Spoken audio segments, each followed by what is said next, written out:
November. Effortless shave, magnificent mode. Alright, it's 7:30. You're welcome along this Wednesday morning to OTB AM. It's Ger and Shane with you all the way through until 10. Shane, good morning. How are you? Morning, Ger. Morning, everyone. How are things? There's plenty to get our teeth stuck into, and we have a really good show lined up for you. Will Greenwood's going to join us in about 20 minutes to talk about the crisis in English rugby. We've got Keith Wood a little bit later on to talk about last weekend and also maybe to preview tomorrow night's game. Tomorrow night's game in Páirc Uí Chaoimh, or is it tonight's game? I've lost the day here. It is tomorrow night, yeah. Per Slattery is going to join us in studio to celebrate the double from Shelbourne, and also the big news that's not, I don't know why they're not splashing this as an exclusive, but certainly it seems like one for Dan McDonnell. And Luke Loughlin, the Westmeath footballer, is going to talk to us about a terrific year in the Tailteann Cup and his own remarkable backstory, while we'll play out with Brian Driscoll's reflections on the game on Monday. But I'm going to start with the front of the Herald, Saints and Shels takeover talks, and I saw that and I was like, St. Pat's and Shels. No, that's, and then it's like, it's actually Southampton. It's the Southampton Saints. Shels set for Saints windfall. So yesterday, when I was like wondering they'd sacked the manager and Hassan Hittel, I'd completely forgotten that they'd been taken over by this new firm, right? Yeah. So the guy behind it is Rasmus Ankersen, who you might remember is the absolute genius behind the meteoric rise of first Michelin and then Brentford, right? So he's the guy who I think made an absolute fortune in understanding betting markets, and was like, football percentages, data really matters over a period of time. If you get the right players doing the right things on a consistent basis, stats matter essentially. XG, yeah, all that good stuff. So he left Brentford last year and partnered up with a guy called Henrik Kraft, but then they got money from a Serbian media mogul. So I don't know how rich he is, but you know, I guess he's got. The word mogul would suggest something. Should be doing all right. Yeah. And then they bought a Turkish second division team, and they've also got 80% of Southampton. Now, obviously, things at Southampton not gone amazingly well so far. They've yet to replicate the meteoricness of the rise. They're still a Premier League team, and it's early days, and it'd be very interesting to see if the new manager manages to implicate the style that they want to do and do it successfully. But they're in talks with Shelbourne, according to Dan, and they've been in talks with Shelbourne for a number of months, and there's confidence that it will result in a positive conclusion. So that would be very interesting. Yeah, well, they're ambitious. I mean, ambition is something that Shelbourne are clearly striving for at the minute. And this guy Ankersen, everything he touches, as you said, turns to gold. Like, yeah, the Southampton project at the minute isn't really going too well, but like, someone is going to take that Southampton job and run with them. They're a decent team. I expect them not to go down. This is exciting for Shels. I mean, obviously it depends on how much investment they're going to get and what it means for the club, the nuts and bolts of it, but this is huge. The ambition of all of us at Sport Republic is to build a portfolio of high-influence stakes in football clubs and other sporting assets around the world, and then use our wider portfolio of sports technology businesses to accelerate the development of these companies. So, yeah, I mean, certainly that injection of cash and intelligence into the League of Ireland is to be welcomed. You'd hope that they would use their smarts to sign a lot of Irish players. But maybe you know, that's not what's going to happen. So we just need to be careful that this isn't, you know. Yeah, well, if you look at the Michelin teams, certainly they have a lot of homegrown players, and I'm not saying that's necessarily the standard they're going to go with for every team they take over. I know they have a team in Turkey as well. But maybe they see value in this league, get the best players who are performing a certain function at right back, at CDM, as they would no doubt say. Yeah. And then they can turn those players into players valued 5, 6, 7 times higher, sell them to a club in Turkey first, sell them ultimately to a club in England. You wonder, and it's a speculation, but you wonder how much Damien Duff, being the man in charge, plays here. Like, he's a name, they know him. There's absolutely no doubt that Ankersen is aware of who Damien Duff is. Does that have an impact? Possibly. Certainly brings a bit of a star draw to the club, and yeah, this will be huge news for Shelbourne. It's not great news for their rival teams in the League of Ireland, but maybe generally speaking it'll increase the interest and quality of the League of Ireland. So yeah, they're also being linked with Valenciennes, a Ligue 2 team in France. So look, they like projects. It's obviously far enough advanced for somebody to be talking and for Dan to be putting in the paper, and it's the week of the cup final. So you would hope that something is going to come of it if just a little bit of investment in the league, a rising of some boats. So Derry have investment, Shamrock Rovers have investment, Shelbourne have investment. There's 3 teams who will be able to go toe to toe. Suddenly you've got a title race, and after that, like, that just brings people along. We need 3 or 4 teams at that level, don't we? Yeah, and the Daily Man plans were published last week. If that was a 4th team who were on a secure footing all the time with good standards of facilities, and James McLean goes back to the league next year, it's like, you know, this is definitely slowly getting to a point where, it seems sustainable and the quality is rising, and that's all you want. Yeah, 100%. Money's important to draw proper players. Yes, you want the homegrown players, and I think Shelbourne will continue to do that anyway, because that's what Duff has put forward, but you'll be able to draw a couple of big names, and whether it's ex-Shelbourne players who've plied their trade in England over the years, bring it on, I say. So far, it looks good because of the examples of Brentford and the example of Midtjylland. You have to be optimistic as a League of Ireland fan, and certainly as a Shelbourne fan. So, yeah, remains to be seen. 7-figure deal, isn't it? So, plenty of money to be invested in the club, no doubt. Yeah, but it's also the technology side of it influencing what happens. Now, whether or not Duffer wants that level of because these guys are really good, you should sign them, and he's like, I don't know about that. There's a little bit of magic in football where the character of the people involved is also as important as how often they don't lose the ball. So. Yeah, well, Thomas Frank seems to have fairly strong control over the transfer dealings at Brentford, you'd imagine. Of course there's ears in the back, or there's mouths in the background whispering names into his ear, but it seems like he has the final say. Now, they're a Premier League club, so maybe it's different, but you'd hope something similar at Shelbourne to give Duff still a little bit of control. The other big story that has kind of emerged properly over the last 24 hours, Thomas Niblock of the BBC has just bubbled this story up that might have been rumbling along for a long time. So you tell us this, what's going on? Well, I was thinking about this yesterday morning, and I was like, well, is this going to happen? So Jerome Johnston, Kilcoo man, famously, is the current manager of Ballybay Pierce Brothers in Monaghan. Monaghan senior champions, beat Scottstown recently, beat Crossmaglen at the weekend. Now that's good, right? So they're like progressing the way you'd want them to. It's all positive. Yeah. But they've been drawn against Kilcoo, the Down and All-Ireland champions, in the next round of the Ulster Championship, which is this weekend in Clones. Now, this draw was known a long time ago, so they knew that the Monaghan and Armagh champions would ultimately play each other in Ulster, and that the winner of that game would play the Down champions, which everyone assumed would be Kilcoo. But Jerome Johnston, because he is a Kilcoo man, is stepping away from his role as Ballybay manager for this Sunday's games. So Jerome's 3 sons, Ryan, Sheelan and Jerome, all will start for Kilcoo this Sunday, along with 6 other nephews. So he's coached Kilcoo from under 10 up to senior. I get it from that perspective. He said, before I even met with Ballybay, I made it clear I couldn't coach against Kilcoo.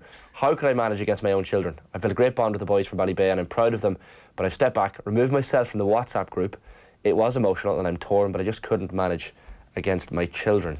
Not going to the game whatsoever, but the Ballybay players have said if they win, they want him back training on Tuesday.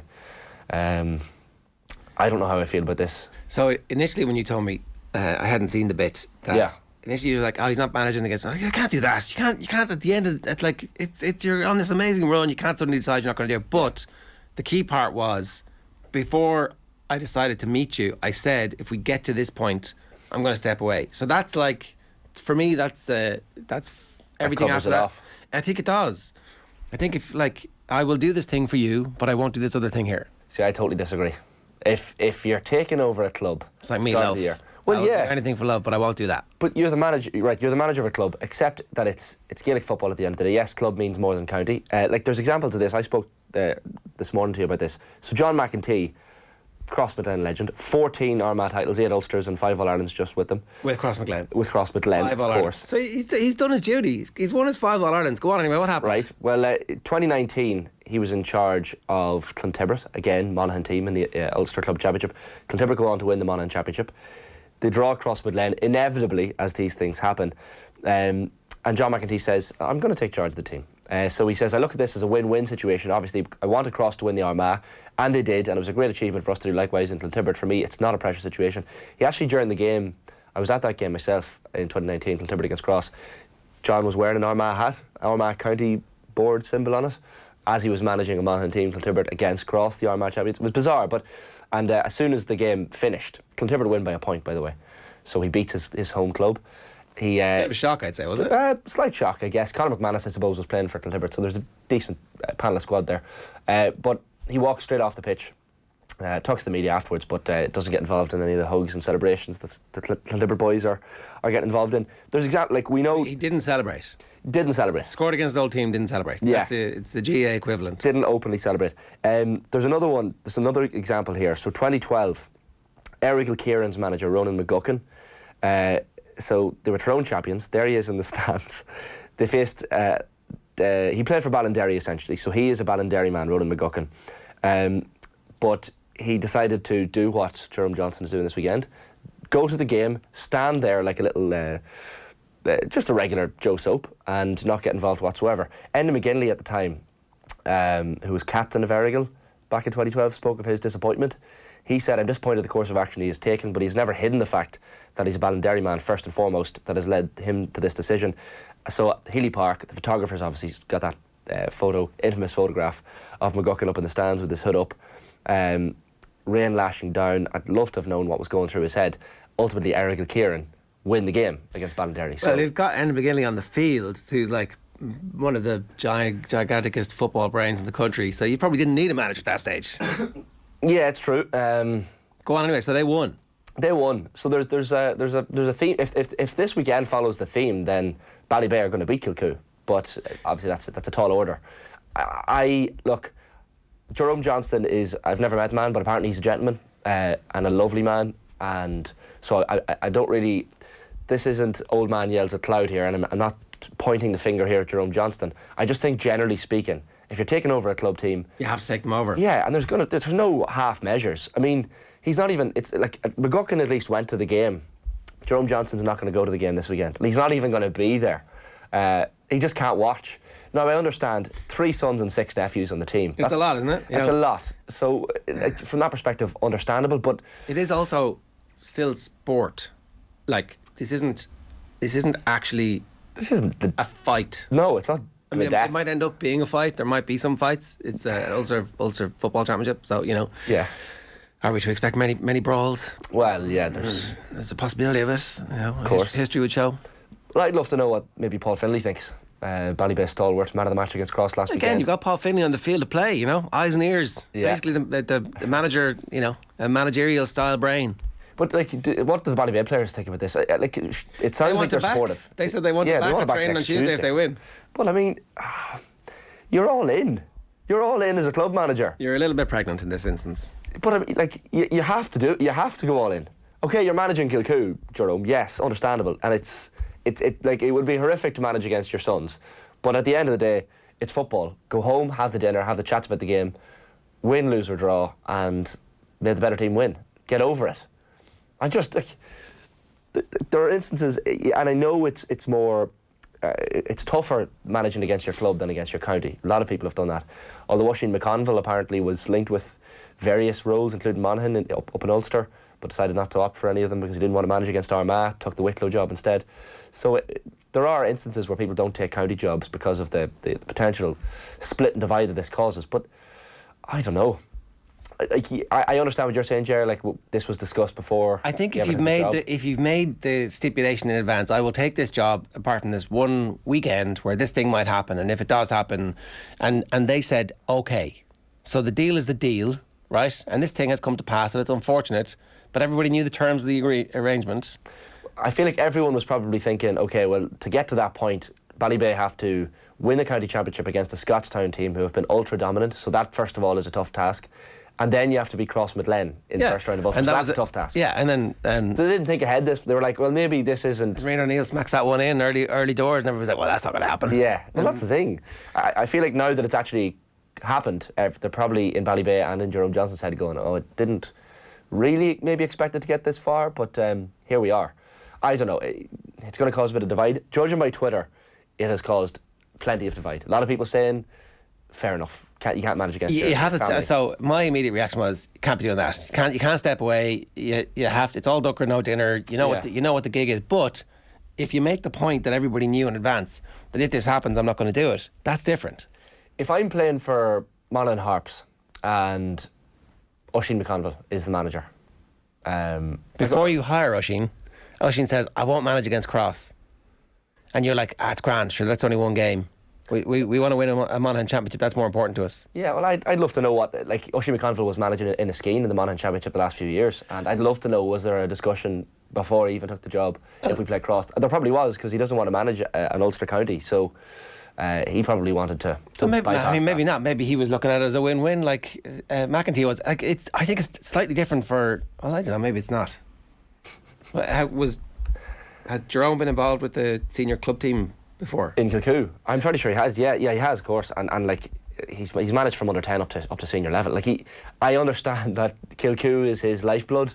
Literally, it's his family are such an important role, the spine of that team with Kilcoo. But I don't buy it. Like, you're going to look back at the end of your career and be like, well, Jesus, you're allowed to take a job outside your club, and you're allowed to manage against them. Yeah, look, I would generally agree with that. I think maybe putting the stipulation in the first place was they could have had a conversation with that. Well, yeah, it's only a game. That's it. It's only a game. It's only a game, but obviously it's not only a game. It's like an expression. More. It's an expression of an identity, and it's like who you are, and it's the thing that gives your life meaning. Well, if you say it translates the groping ordinariness of life. Yeah, well, I'd say some St Vincent's Head takes over a thigh, they win the Kildare Championship, even if it's been stipulated beforehand, and they end up playing St Vincent's in a Leinster club final. You're going to be a little bit like, for God's sake, would you? It's obviously a great day. Great day for the town. Especially if you're a manager, bows out and decides not to show up. I don't know. It's a strange one. And again, not picking at Jerome Johnston here, because he's I've heard a lovely man, and he's, as you said, made this decision clear from the outset. But yeah, it's a difficult one. All right, it's 7:47. We're turning our attention to rugby, and particularly English rugby at the moment. I'm delighted to say Will Greenwood is with us this morning. Will, how are you? Yeah, I'm great. I'm just looking on Waze. I'm off to be junior assistant water boy for the Barbarians against the All Blacks, and I'm working with Ronan this morning and Razor Robertson. So always a privilege and an honour to be involved with the Barbarians. We're playing at White Hart Lane on Sunday, and I get to see two of the best coaches in the world, Razor Robertson and Ronan O'Gara, up close and personal for 3 or 4 days, which is going to be great fun. Will they, do you think, be like desperately keen to impress each other by telling everything that they know about everything, or will they be a little bit cards close to the chest? I'm not going to give you all my best moves here. I mean, I think if you remember, they worked pretty closely at Crusaders, so I would imagine they would be very, very open. Certainly, the way I chat to them about rugby when I come across them is ideas, themes, opportunities, areas that sides are missing. So again, I think it's. I think that the reality is this week's a lot of fun. It's a little bit Corinthian, a little bit old school. They met last night. I couldn't make the first meeting, so there's always a worry for the first training session with the Barbarians how dusty they might be this morning. But it's still a jersey a lot of players around the world would like to wear. Did you play Barbarians? Yeah, I did. I captained the Barbarians and we got beat by Scotland in 2006. But I played in the Peace International in 1996, organised by Hugo McNeil at the Old Lansdowne Road. And I played in the midfield, wait for it, with Philippe Sella.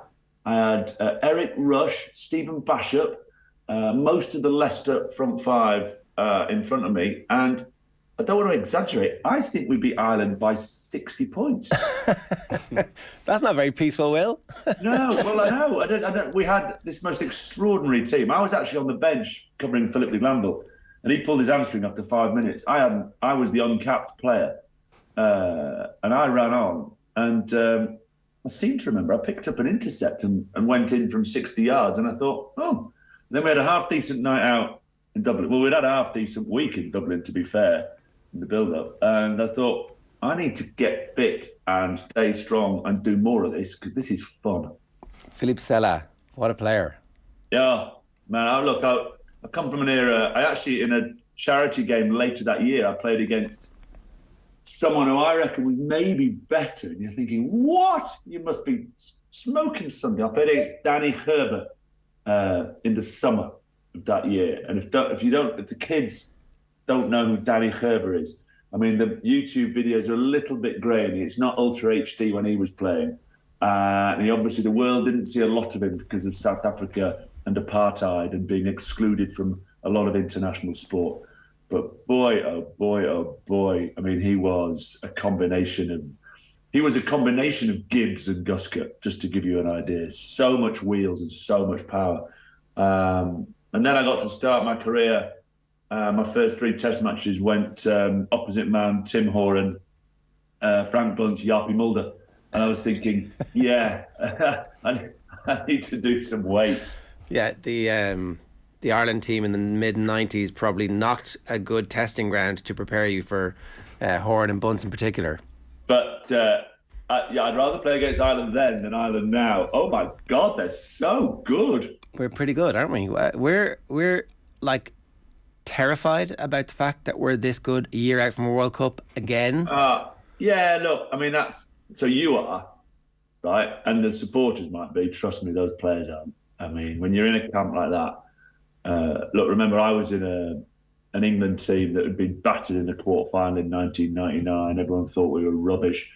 But we thought we were quite good internally between the 4 walls, and we just kept getting better and better and better and thought about the next Saturday. This Ireland team, they've been good for a long time, and they have the ability. I think the real test of endurance for them would be the team, certainly the backline at the moment, their interchangeability. I mean, to finish with sort of Keenan, Balakoon, young O'Brien comes on, the 9s rotate, that flexibility that they've got means you're not totally and utterly solely reliant on the same 5 players being out on the field. And that cut, copy, paste ability to drop players in at the last possible moment. I mean, your inside centre went, where did it go? Henshaw, McCluskey, and then on comes O'Brien, and he wasn't even involved in the 23 2 days before. So I love what I'm seeing. I think you've got a bucket full of World 15 players. You know exactly what you're doing. You're ferociously tough. Your breakdown's epic.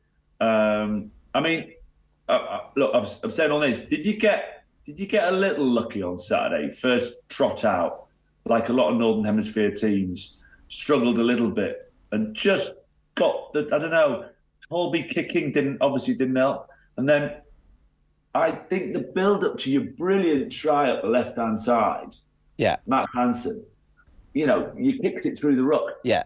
And any other given day, that comes back. And it's so, the reality is, at the moment, that doesn't matter. You've beaten the World Cup champions. But I think what it tells you is, and certainly for the players who aren't worried about a World Cup, but do know they've got to keep getting better and potentially just sort of in a sort of Neo from the Matrix way, just sort of dodged a little bullet on the weekend. Yeah.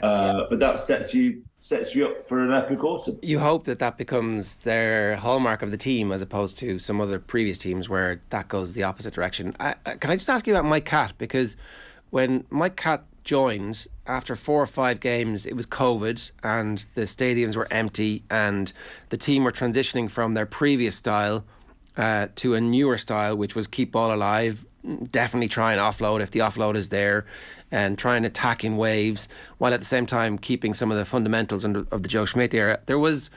There were calls for Mike Catt, like, what's he doing? Who is this guy anyway? Where's the signs of any evidence? And now all of a sudden it's like, well, Mike Catt's a genius. How will he have responded to that whole period, do you think? Cassie. Yeah, there's a variety. There's a public way they've responded, right? Which will be, no, I'm going to work harder. I'm going to knuckle down.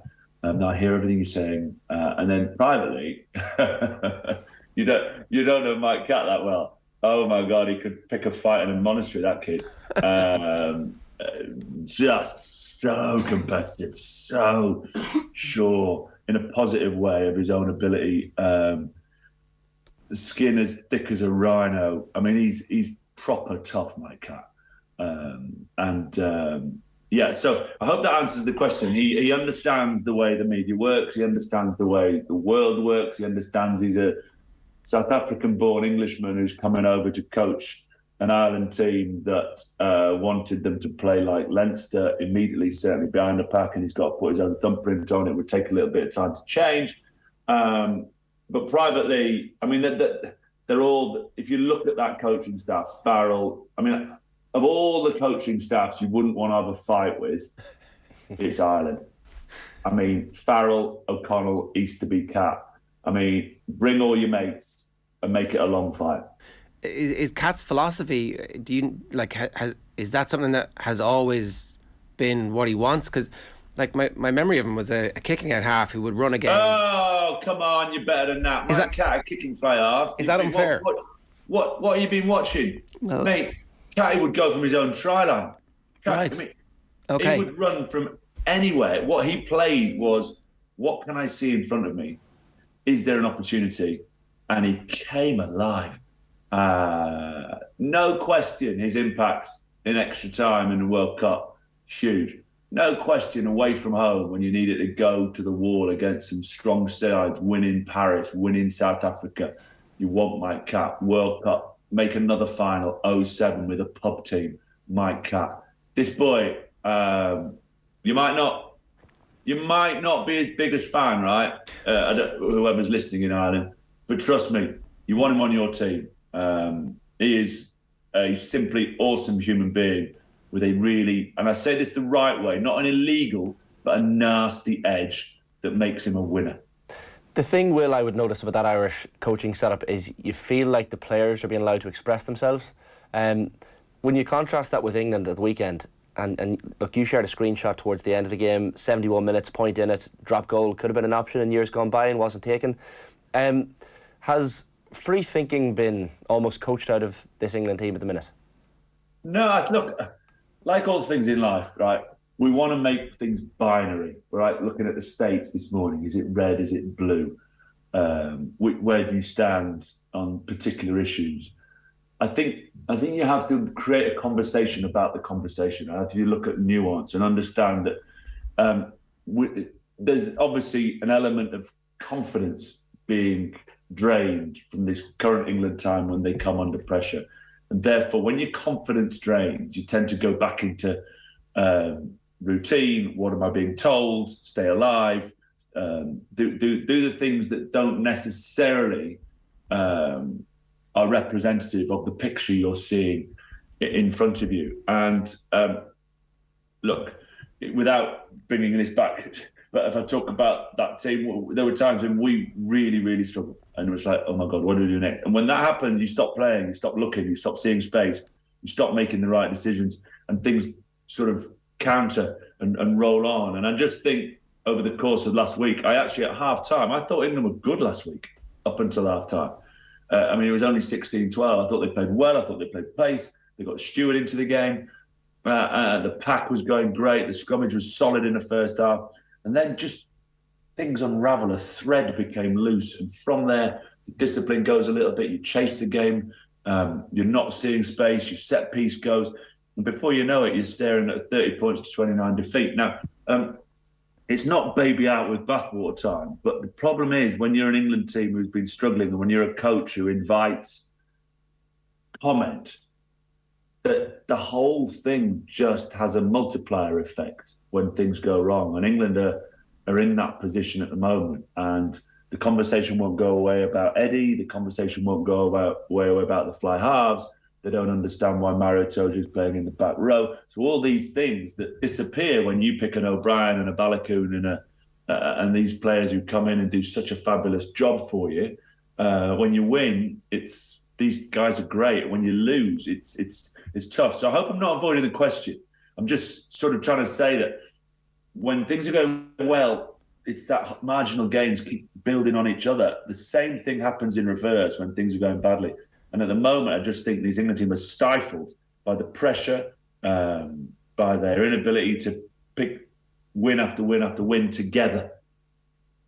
Does Eddie Jones care about that external, or does it reach a point where he actually has to be cognizant of it? Look, I mean, I think I was at the game, but I think I saw him go on. I thought he went on Amazon Prime afterwards. He came out this week and said, look, I had an eye on the World Cup and I didn't focus enough on Argentina. Another bloke who's, I was with James Haskell doing some pre-match stuff. on the weekend. And, he says, look, Eddie's been to 3 World Cups and Eddie's made 3 World Cup finals. Now, he wasn't always head coach. I get that, but he was head coach twice.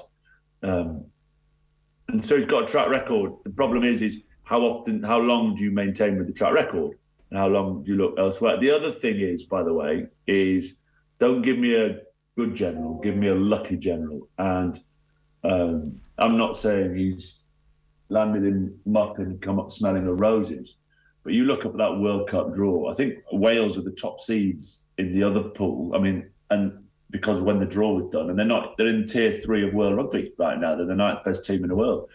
Australia are in with them, and England have got Argentina in their group. Compare that with the other side, and you go South Africa, Ireland, and New Zealand, France. So two unbelievable teams. And in reality, the 4 semi-finalists are in the same half of the draw.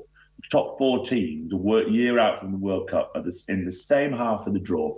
If World Rugby doesn't need a quiet slap to say, you can't let that happen. In the meantime, the English fans are going, well, hold on a sec. We don't play any of those lot till the semi-final. Then happy days. Yeah.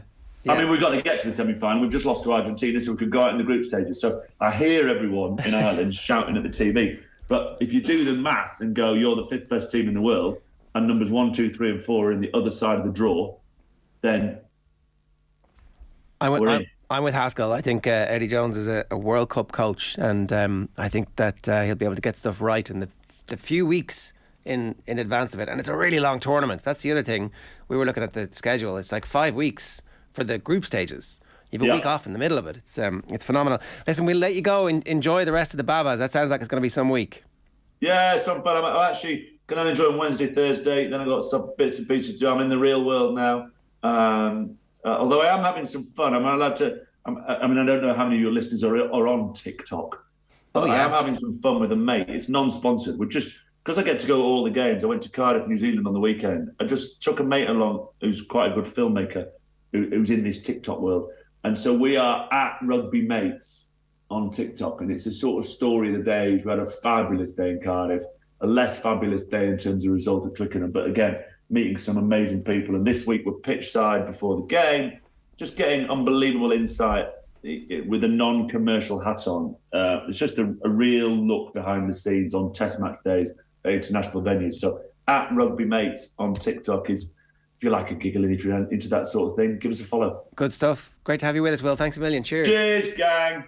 It's Will Greenwood there. Very interesting stuff. My cat sounds like exactly the type of guy we want on our side. Yeah, you don't want to mess with him. I mean, if Greenwood's saying that, he's seen him up close and personal. When he's been angry as well, you don't want to see my cat when he's angry. Yeah, scary stuff. And TikTok as well. So Will Greenwood has joined TikTok before I have. Are you on TikTok? I mean, You'll glance at it. I have downloaded, deleted, downloaded, deleted. Yeah. It's too addictive. That's the only reason I haven't joined it. My brother keeps telling me you have to join it, but I don't need another reason to be looking at my phone constantly. But yeah, Will Greenwood sounds like he's a bit of crack on it. That's what you need. England at the weekend, I was looking at it last night. They were 1-7. They were 14-point favourites against Argentina, and by all accounts, the atmosphere in Twickenham was fairly brutal. If we'd had a bit longer, I would have gone into. Stuart Lancaster has done an interview with the Telegraph's podcast, and as part of their review into a 35-5 victory over Scarlets, there were also 5 to 10 clips of matches around the world. This is Leinster on Tuesday morning. Tuesday or is it Monday? I don't know. Anyway, Emiliano Buffelli's finish, which was obviously for Argentina against England, capping a move that outflanked the England backline after Gonzalo Bertrano's superb pass and a neat midfield wraparound was familiar to Lancaster. You must have seen it before, he asks, before elaborating on a move borrowed from the Leinster playbook. Michael Check has done a great job, but I think people have completely missed the point that Felipe Contepomi has gone in there. I spent 4 years working with Felipe at Leinster. He's an outstanding coach, and there's no doubt that Argentina are a serious force. Yeah, I've seen that play before. They executed it really well. Even though you know it's coming, it's really hard to defend. And then, Ireland are going to reach a World Cup final, and Argentina are going to beat us. I'll be like, saw it coming. Are we happy that we reached the final? I know. Oh, no. Yeah. Where does the line stop? I don't know, historically speaking, are you better going into a World Cup with the confidence massively high and everyone expecting you to do well, like Ireland at the minute, or you better go in like England and Eddie Jones if they continue along these lines? Because if they play like they played against Argentina, they're not going to... I know Will said they played okay. They were only okay. I can't see them beating the All Blacks or South Africa for that matter. As he said himself, playing these Southern Hemisphere teams early on like Ireland have, maybe. Yeah, they don't have to. They don't have to, though. They don't have to. They reach the semi-final and play one good game like they did last time, and they reach a World Cup final. Yeah, and expectations are low. Totally. Like I think Eddie Jones is not worried, and I think he's done a very good job this week of like saying, "Yeah, it's my fault. That takes a lot of the pressure off the Too players. much focus on the World Cup itself," he said. And they have an extra game after the window closes, so he will have a massive squad. The one caveat to all this is Courtney Laws has had a second head injury and is now out until after, or at least at the start of the Six Nations. He missed a load of time having had a previous head injury, and Eddie Jones is saying that it's just about his health at this stage, that's what they're concerned about, as opposed to getting him back to play rugby. And I think anytime any of these players have head injuries, we should talk about it, because it just reminds you that like the sport at the moment as it's constituted isn't really that safe. That was the thing, watching the Ireland-South Africa game, you're like, this is unbelievable to watch, but then in the back of your head you're like, how do I feel about this? These lads are literally damaging each other. So yeah, for our own entertainment purposes. So there's the aspect of what a great game, and there's the other aspect of I don't feel good about this. Yeah, we talked about that with Keith Wood on the show last week. He's going to join us in about half an hour's time as well. If you have anything rugby related you want to speak about, 0879 180 180 is the WhatsApp number, or of course you can always leave a comment on the YouTube stream. Noel Cathal says, I totally disagree with Shane. He said before that he wouldn't do it. Also, he's coaching against his sons. Be realistic. I understand that. Have a heart, Shane. I understand that argument. Just because it's Monaghan. Think of the Ballybay players. Well, I mean, Her lads they're going to be grand. They'd be grand, yeah, but I mean, they've worked with them all year. What the managers really do anyway. He could go down to the match and sit in the dugout and not be as hands-on as he normally is, but be there in body. That's worse. Is it worse? That's phoning it in. But at least he's like... What if he sees something and he's like, oh, one of my sons is about to cause chaos here. Yeah. No, just let him. I didn't say anything. Because he knows his son's weak points. Yeah, better than anyone. It's an awkward one.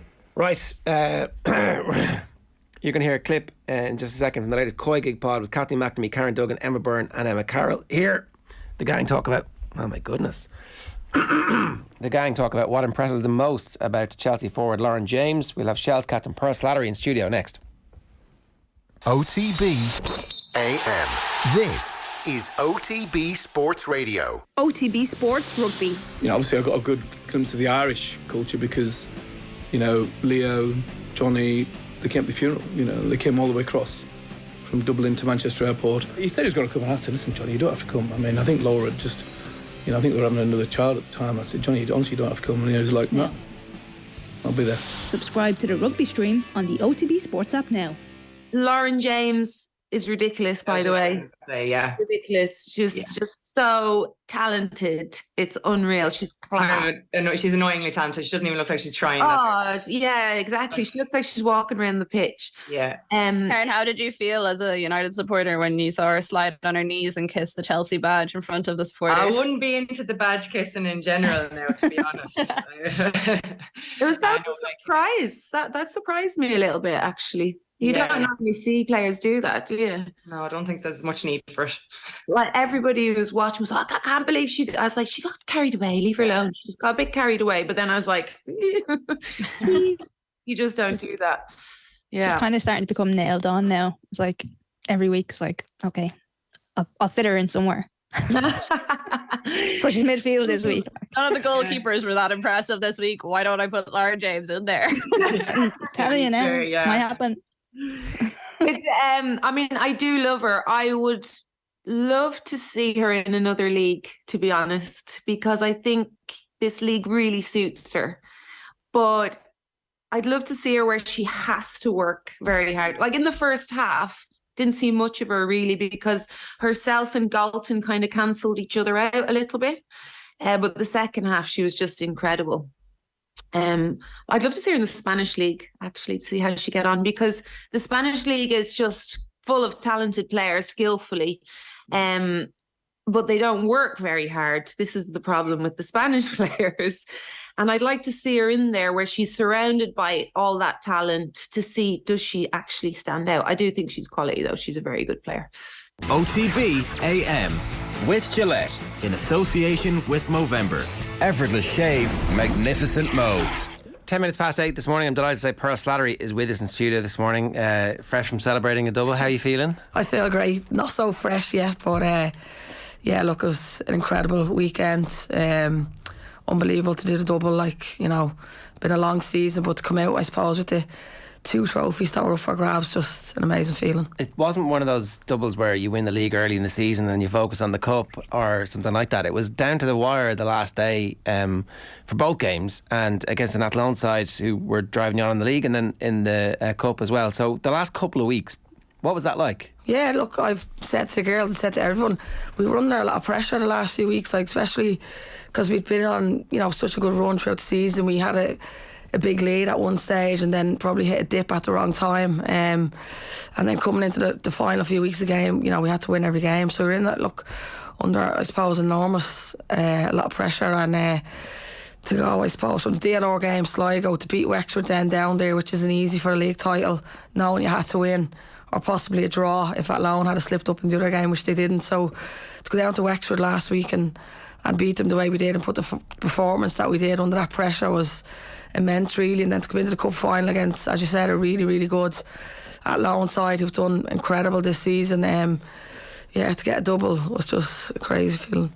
I remember last year for the final, the cup final, there was it 3,000 the crowd last year, and you're thinking that is brilliant. Yeah. But then this year, over 5,000. I mean, Yeah. to break the record, but not just break it, but smash it, was a really, really good sign. Yeah, no, it was brilliant. Actually, we were having a laugh before the game. You know, we were trying to guess what the attendance would be, and a lot of us were saying, you know, 4,000, 4,500. Like, so to go above last year but go to 5,000 is brilliant, because obviously when we heard about the men's fixtures being moved to the same day, kind of worry, will that affect the cup final? And it didn't, which was brilliant. Like, you know, in fairness to Athlone, they brought a great crowd, and I suppose everyone's seeing all year the support we've kind of got, and then a lot of neutrals as well around the stadium. But great atmosphere on the day, and looks brilliant for women's football, isn't it? Like, how do you come down from the high of winning the league, get everybody back focused and then back up again? Or do you just try and ride the wave for the whole week and go, right, let's not come down, let's everybody keep like very intense and keep going? What's that? What's the balance? Yeah, it is a challenge. I think you have to just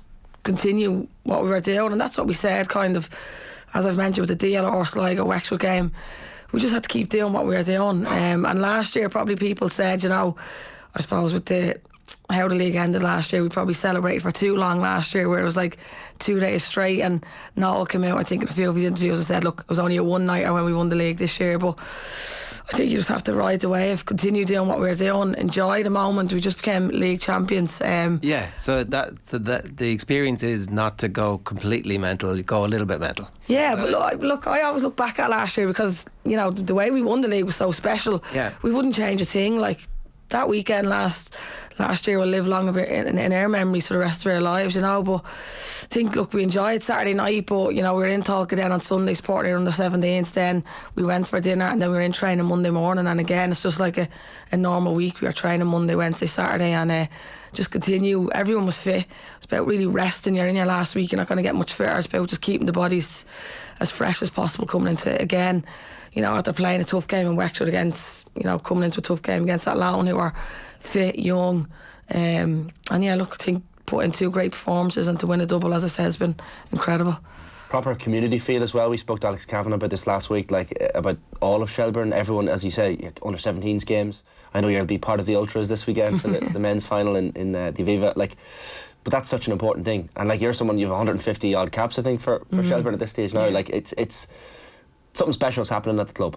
Yeah, look, I've said the last 2 or 3 years has probably been, and not just because obviously we won the league last year, the last 2 or 3 years has been the best experience I've had in football in the game, and I've been around a long time. And in fairness to the club, they deserve a lot of credit putting us under the one name. But I've said all week as well, it's very easy to go under the one name, but actually doing things right then and being treated the same, I suppose, and that's all you really want, that equal, the respect, and we absolutely get it in the club, and just the support we've been getting.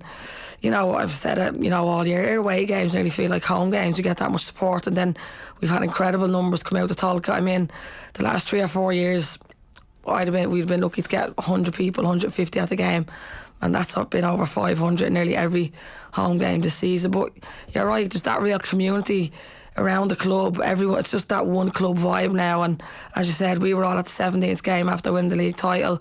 We'd be all there on Sunday with the lads. You know, we've been getting lovely messages from the lads and stuff for the last few weeks, you know, coming up to the big game. So there really is that one club feel, and we're very lucky. That thing you mentioned about the name, it might seem to some people like a small thing, but it's so important. Like how crucial is it that it's not the Shelbourne women's team, it's just Shelbourne, it's all the one?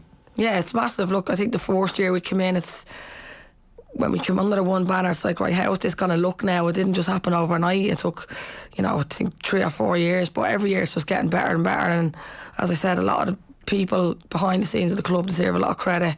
The way we're treated at Talca Park, the way we're just treated constantly now, it's just been massive for us. And I mean, as the women's team, a women's footballer, that's all he really wants, that respect, and to not feel any different, that, you know, we get what the lads do, and we don't feel like it's Shels women, Shels men. We're just Shelbourne FC now, which is, you know, very important. Obviously, Shamrock Rovers are coming in to the league this year, and there was some talks that maybe Shamrock Rovers and Peamount might end up being the same entity. That's not going to happen. Peamount are going to stay Peamount, and Shamrock Rovers are going to stay with their own team. I'm interested in your instinct about that. Obviously, Raheny and Shels did come together, and it's been hugely successful. Yeah, look, I think we were Raheny players at the time, and when we heard about the Shels thing, we didn't really, similar to Peamount, we didn't really want to lose our name at the time.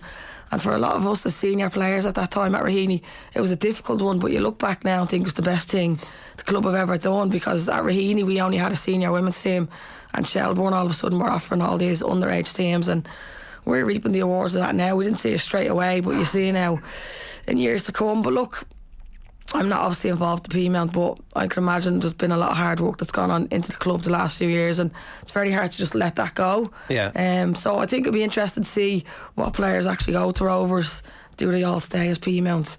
I'm not sure. But look, I think the way the game is going now, any League of Ireland men's team who's coming in now and going to have a women's team is only good for the league in terms of facilities, standards and stuff like that. But it's definitely an interesting one to see what way it plays out in terms of Peamount going into 2023. Yeah, no, for sure. Your day job is with the FEI, is that right? Yeah. So what's the impact that you're seeing of the women's team over the last 4 or 5 years as the uptick in coverage has happened in terms of participation levels, and also it's not just participation, I guess it's the skill level improving. Like what is the actual impact of the increased coverage and the perception of the women's team changing the way it has? Yeah, I think it's just the investment now that's gone into the women's game has been massive. Like I've always said, the last 2 or 3 years we were kind of at a tipping point in terms of women's football in the country, and we just needed to qualify for something, and now we've done it. It's like I can't wait to see now, you know, how it affects the women's game now going forward in terms of grassroots levelling up. But I just think the investment now, when you invest in something,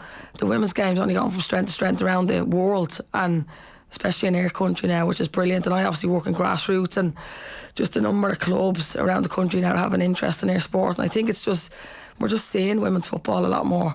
As I said, that investment's been massive, and I think we're in a really good place in terms of the women's game domestically and with the women's national team. But I think it's important that we don't just stand still now, that we keep striving for better, you know. Yeah, so what does that mean? Does that mean like upskilling the coaches, the parents who are volunteering all of a sudden and giving them some drills? Like what are the nuts and bolts? Because Irish football, there's like this breakout moment when Jack Charlton arrives and we qualify for all the tournaments, and retrospectively if you look back at it, we didn't really take advantage of the fact. Now you hope that as a race we've learned that actually what we need to do here is make sure that there are loads of qualified coaches going out and giving access to proper training and telling everybody the most important thing is just keep the ball with you all day. The amount of time you spend with the ball, it directly correlates with how good you're going to be with the ball. Of course, you know. And don't be worried about playing other sports too. That's okay, but just make sure you come back to us and keep them involved for as long as possible. Like all those lessons that, and also investment from the government is the key thing, right? So on a nuts and bolts level, what do you think are the most important things that we can do to make sure that we do take advantage of the fact we've qualified for the World Cup? I think it's providing everybody the opportunity to stay involved in the sport. Young girls have an opportunity, no matter what their ability is around the country, to play football. And I go back to that investment one, and it is a big one. But as you said, it's upskilling, making sure, you know, every club has the opportunity to provide women's football. That's a big one. And the women's game is no different to anything else. It takes hard work, it takes good people within clubs, it takes, as you said, volunteers. So it's how, look, the amount of requests I get from clubs, and it might seem a basic thing to me because I've worked in the FAI for so long, but a lot of clubs around the country haven't known, how do we start up girls football? Yeah. Do you know what I mean? We have a few girls at the academy, but how do we actually do it? As you said, a lot of people that are involved in the women's game and the women's clubs around the country are parents, are people who are probably not as educated as much. So it's, as you said, providing that education to them, and whatever way they want to get involved in the game, whether that's coaching, refereeing, administrating. I think there's an education piece for it all, and it's making sure that we provide that. The FAI provide a lot of things, but as I said, still a lot of clubs around the country that actually don't know what's available, and it's making sure that they do know. So if the advice to the clubs is ask, and there is definitely stuff there. we've a lot of programmes as well at grassroots level on how to grow participation, but I just find it mad that there's still a lot of clubs around there that probably are not that educated on it yet, but definitely I've seen in my role anyway, I would develop a lot of programs for the clubs on how to get girls into the game, like the Disney Playmakers, and we provide a menu of programs for different age groups now. So it's just getting that education piece out there. As I said, we've a lot of clubs who do run the programs, but for me there's still a lot of clubs who could be educated on that, and I think we're getting there, which is important. As you know, we had Joey Malone, your assistant manager, in with us quite recently, and he spoke very eloquently about the need for maybe professionalism in the game to some degree, and I know even from, we were talking about it this morning in the meeting, the amount of players you might have lost even from last year's cup final over to England or Scotland or wherever. Do you think there needs to be some conversation had there in terms of even clubs getting financial incentives when they lose players? At least it numbs the pain of losing a player. You get some money in and they can at least invest it. Yeah, look, I've been around the game for many years, played with Katie and stuff like that, and look at Katie's career now. If there was anything tied down where Raheny or Shels could have got something from Katie, we all know Irish football, we're not, the money's not, it's not, the clubs need help, they need backing, and especially when you're losing, we'd lost Saoirse, Chloe, Jess Sue mid-season break this year, we'd lost Emily Weed and Jamie Finn last year, and a few others. It's getting nothing from them. It's difficult, but as you said, for the club it probably eases that pain a little bit if you're getting compensation to help the club, or to support the club when we do lose those players, and keep developing the players that we have got there, and I suppose to help the club. We wouldn't be making massive money on ticket sales and stuff like that, and any compensation would be really good. But I suppose, since I've been with Raheny and Shels, I've been, kind of used to losing players, but I definitely think something has to come in for Irish football clubs, that when you do lose, last year just felt like clubs could just come in and take care of players at any stage, which is very difficult, and how you deal with it. I suppose as an experienced player like myself, Rachel, Noelle, it's just, I suppose, making sure the girls there, and we're very good at that at Shels. I feel like at the start of a season, girls know that they can play their part no matter who they lose, but yeah, I definitely think the compensation piece would help. He was talking about making sure that the league is seen as a professional league, and so therefore FIFA would say, well, if you're taking players from a professional league, you have to pay for them. That would be a good start, would it? To make the league officially a professional league. Yeah, I think so. But I don't know what podcast I was at a few weeks ago, might have been Emma and the girls, but what does professional look like? And that's what we need to figure out as Irish clubs. We've always been, I suppose, amateur, and it's supporting the clubs on how we do go professional and making sure that's sustainable. I think that's the important thing for Irish clubs, and things for the likes of yourselves, Rovers coming in, might be a little bit easier, but what about the other clubs in the league and how we support them and make sure it's sustainable for them going forward? Yeah, and that was kind of, I think, in the background of the whole Galway situation as well. I just want to ask you about Heather O'Reilly coming over. Obviously, it was a big name. It was a massive wealth of experience. What was that actually like when that happened? Yeah, it was. Look, I was obviously celebrating Sunday night, and I was speaking to her. So I'll never forget the year Heather O'Reilly came and played. It was I remember Noel ringing me and telling me, and I thought, this is the most bizarre conversation I've ever heard. It was just mad. And in fairness to Heather, and now she contacted the club, which was great. It wasn't as if we went and she got in touch with us. The club thought, well, why not, in terms of putting a shining light on the league, on the women's football in this country. And look, she came in. She obviously had 2 kids, hadn't played in a few years. It took her a while to settle in, I think, and once she did settle in, she definitely played her part. Her CV, her experience speaks for herself. So she was brilliant around the group. she obviously played in Europe with us and then went back to the States for a while and then came in for the last few weeks. And fairness to her, she's been immense. She's been brilliant around the group. She's been brilliant with Noel. Very humble for someone with a CV, you know, and to be able to celebrate, I suppose, the league and the cup where the last few weeks has been brilliant. But yeah, really bizarre, I think, but I think great for the league. Great, you know, she was a great person to have around. You know, I used to say to the young girls, look, take as many little nuggets from Heather as you can. She's been there, done it all, like, so. Yeah, like, you can't say that it had this massive impact in terms of you guys winning the league and the cup this year from a playing perspective. It's probably maybe it's longer term, maybe it's nothing, but like, it's certainly an experiment worth trying, and who knows what it leads to in the future. Yeah, you're right. I don't think, you know, in terms of the league and the cup, it made a big difference. She definitely played her part in Europe, and fairness to her, when she came back there the last few weeks, she was flying, and, you know, training was flying, but just in terms, I think, of shining the light on the league and on Shels. Yeah. I mean, the coverage you got the first few weeks was insane, which can only be a good thing, I think, for a league, you know. You mentioned Europe there. That's obviously, I mean, I'm going to give you a little while to celebrate and take a bit of time off and enjoy yourselves, but like, that has to be major next season, where it's like, okay, last year, getting to grips with it, fully understanding exactly what the requirements were and what the level is like. But next year, presumably, you'll be feeling a bit more confident about challenging and taking that challenge on. Yeah, I think, look, 2016 was the last time we played in Europe, so for a lot of the group, even for Noel and Joey and stuff like that, it was a new experience for the club, and we really enjoyed it. We learned from it. We won the first game, and we played the Icelandic team then the second game, who were full time, and you could just see that they were full time. Yeah.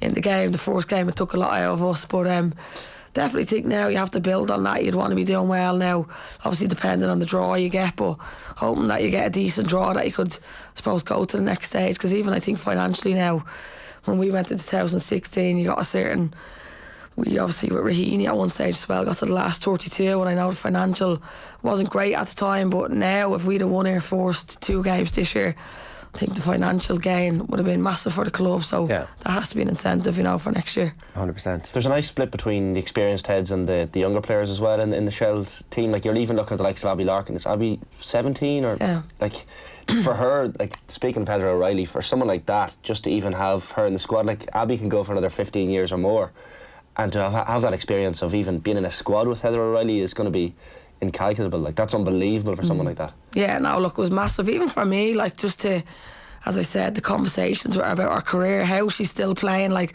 you know, at one stage I'm the oldest at Shels, and then all of a sudden a 37-year-old Heather O'Reilly comes in, and I'm going, well, do you know, how have you lasted this long, like, diet, training wise? So I was even taking little nuggets, but as I said, for the younger girls it's been brilliant. But, you know, we are lucky with that mix of experience and youth, and that's the great thing about the squad this year. I think everybody played their part, from experience to young players. We'd obviously lost the girls at mid-season break, and then coming out of Europe, you know, we'd lost Jess Gargan and Rachel Graham to injuries, and young girls had to come in and step up, and they just did brilliant, and that'll be amazing for their development going forward now for next year for us as well, you know. How important has the coverage been? Because we've spoken before about the fact that, you know, billboards and buses and even the TG car coverage as well has been great for the WNL. Like, the likes of that and the marketing and the PR, and we saw it with the women's team as well, seeing the likes of Katie McCabe and Denise O'Sullivan on buses, like, creating actual role models and faces and names that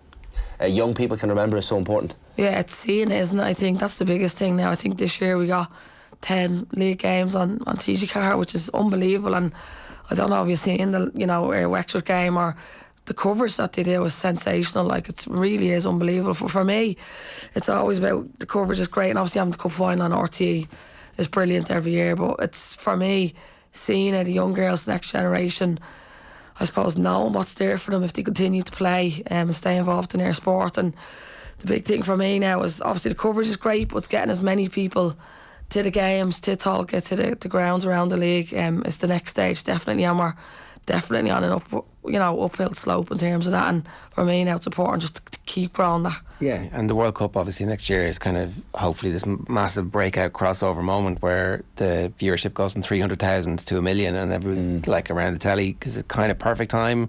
Saturday morning, everybody's going to be able to watch the games and then go out and play afterwards. Yeah, it's brilliant. And look, the first game against Australia and all How this. bad is it? Like, just like, you know, that's dreamy stuff really for the women's game. And as I've said to you, I think we've been at a tipping point the last few years for the women's game, and now to qualify for that group of it and all was brilliant. And you're hoping it feeds down into the league as well. How, I don't know, but look, you know, you've the likes of Anya, Abby Larkin, Jessie Stapleton, who are in and around the squad that play in our league currently, so you'd be hoping somehow it feeds into the league, you know. It has to, right? It has to, and we have to learn the lessons from Italia 19 and Euro 88 and go, okay, well, what was the problem that didn't translate into sustained success at underage level or players coming through? But fingers crossed. What were the celebrations like? They seemed to have been pretty good. They were very good. As I said, we halted the league just to one night this year, but Sunday night, look, in fairness, the club did great stuff for us. They booked us into the Clayton Hotel. We had obviously a little function room, and we stayed overnight at the hotel. We got up and a few of us continued into Monday. But I mean, you give up. That's why you give up so much, isn't it? You know, we train 3 times a week. Play of a Saturday, you miss on so much, 9-10 months of your life really, and to spend those 2 days together just enjoying, I suppose, the celebration. As I said, you're fighting for 2 trophies when you start a league campaign, and to finish the season with both, it'd be wrong not to celebrate it really. 100%. And sorry, like you talked about the games being on TV, but to score a cup final goal as well when it's on TV is not a bad feeling, I'd say. I actually keep forgetting that I scored. I was just so happy that we won, and I'm not, normally a goal scorer, but I keep forgetting that I actually scored. It's obviously nice, but look, to go 2-0 up, I think in terms of the game, we probably made our pressure count in the first half. That was important for us, and look, the 2 goals weren't the prettiest goals you see, but you don't really care once they go in the back of the net. And in fairness, that alone, they were very good in the second half. They came at us, and I remember looking at a few of the girls, 60 minutes, we were kind of dead on our feet. It was like the whole season, it just hit us, and you're so close to a double then, and they're coming at you in the second half. Just look, come out with a clean sheet then, and to win 2-0 is just, it's brilliant. It's dream stuff. Pearl, congratulations. Thanks very much for joining us today, and best of luck with everything. When does the new season training start again? Has it even been announced? No, but January, February sometime. But I'm not even thinking about that at the moment.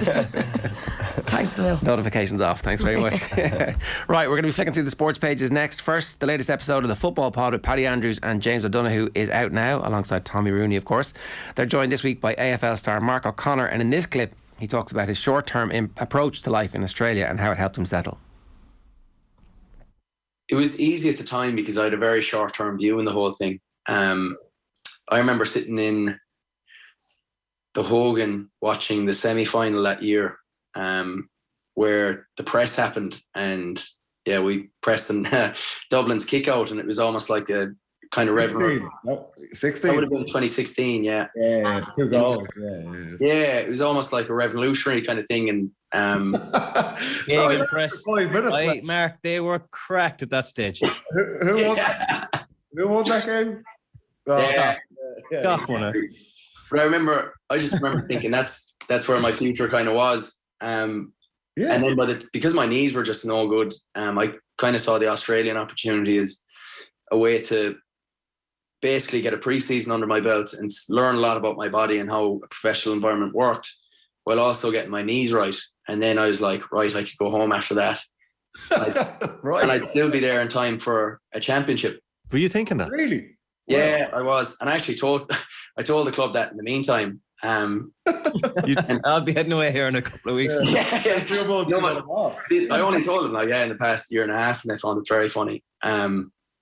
But no, I was thinking that. I was just thinking how much I'd actually get out of it in terms of just learning about professional environment, fixing my body, getting fitter, and then everyone taught me how tough pre-season was, and I was like, geez, I might as well do a pre-season to gain that experience too. And then I was like, I'll flake away after that. But by the time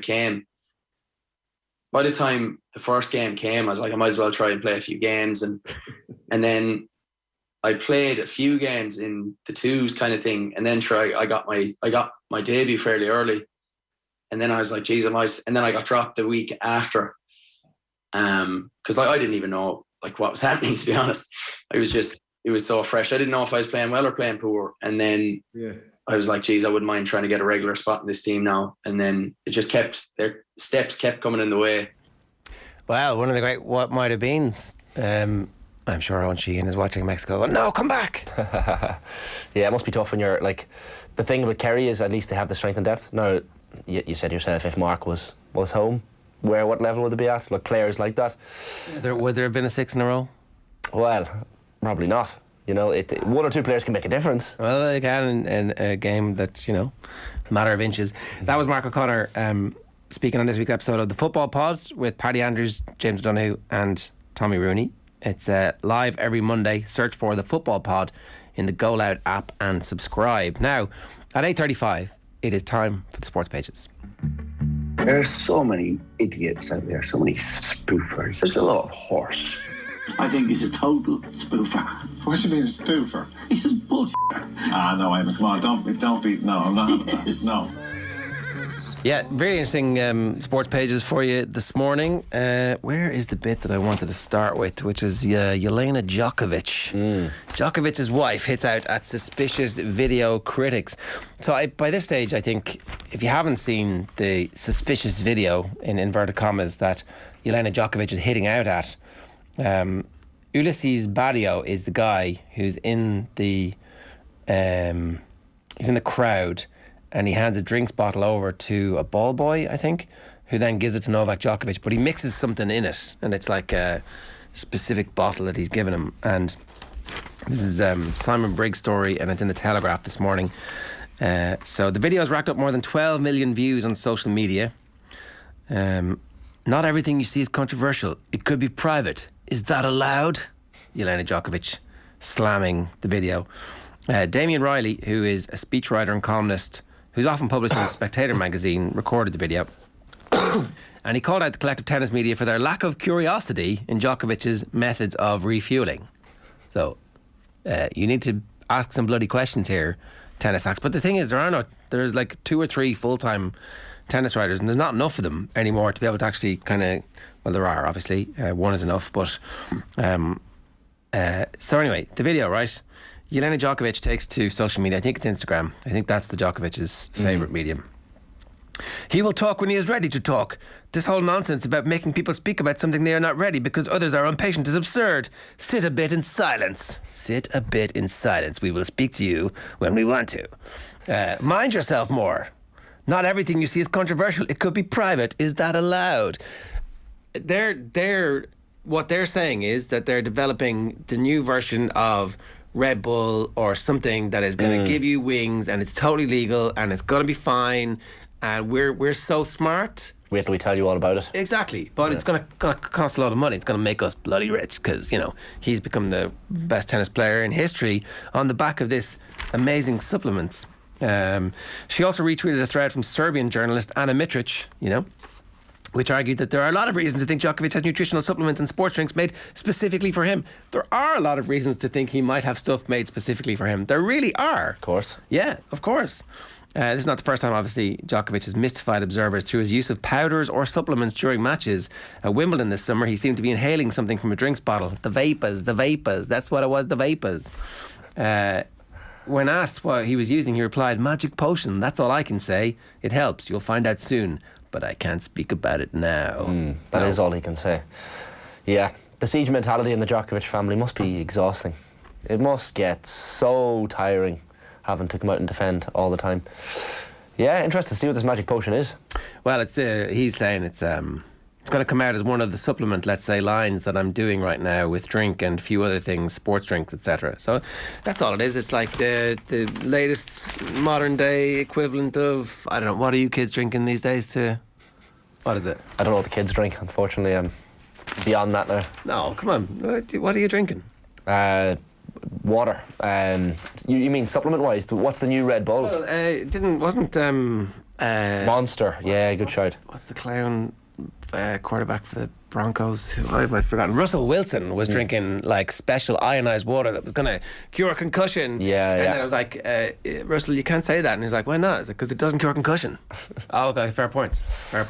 Yeah. So sports people and their made up drinks,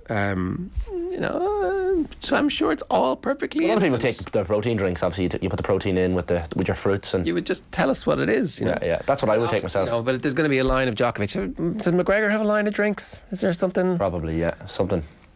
Apart from the alcohol, I mean, obviously he's got a couple of lines of alcohol stuff. Shels set for Saints windfall. This is on the back of the Herald and also in the Irish Independent this morning. Dan McDonald's story. We talked about this a little bit earlier on, but if you just joined us, it's really interesting. The brain behind Michelin and Brentford has left Brentford and set up an investment firm.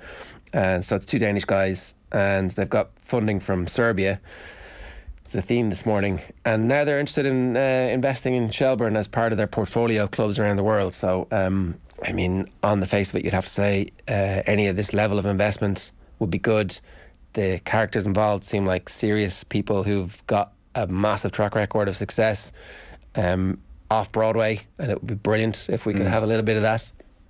And Jack Colan saying Ireland are the best team in the world, and you know, no big deal. We're not going to celebrate. Well, this is the Rhys McClenaghan thing. Be confident. We're the best team in the world. Yeah, great picture on the front of the Telegraph this morning from Qatar. It's like, it doesn't quite seem like they're ready. This is the stadium for England's first game, and who would have seen this coming? That Qatar Sam Wallace is already there. So yeah, Sepp Blatter obviously saying, oh yes, yeah. Beacon of morality, Sepp Blatter. Bit of a mistake to go to Qatar, lads. What were you thinking? I mean, you know, too small. The country's too small. Nobody could. And the human rights thing, that seems to be important now. Fair play to Blatter. It wasn't when we were doing it. No. Katie McCabe, we've talked a little bit about this, saying that she won't be watching the World Cup because there's other stuff going on in her life and she's busy.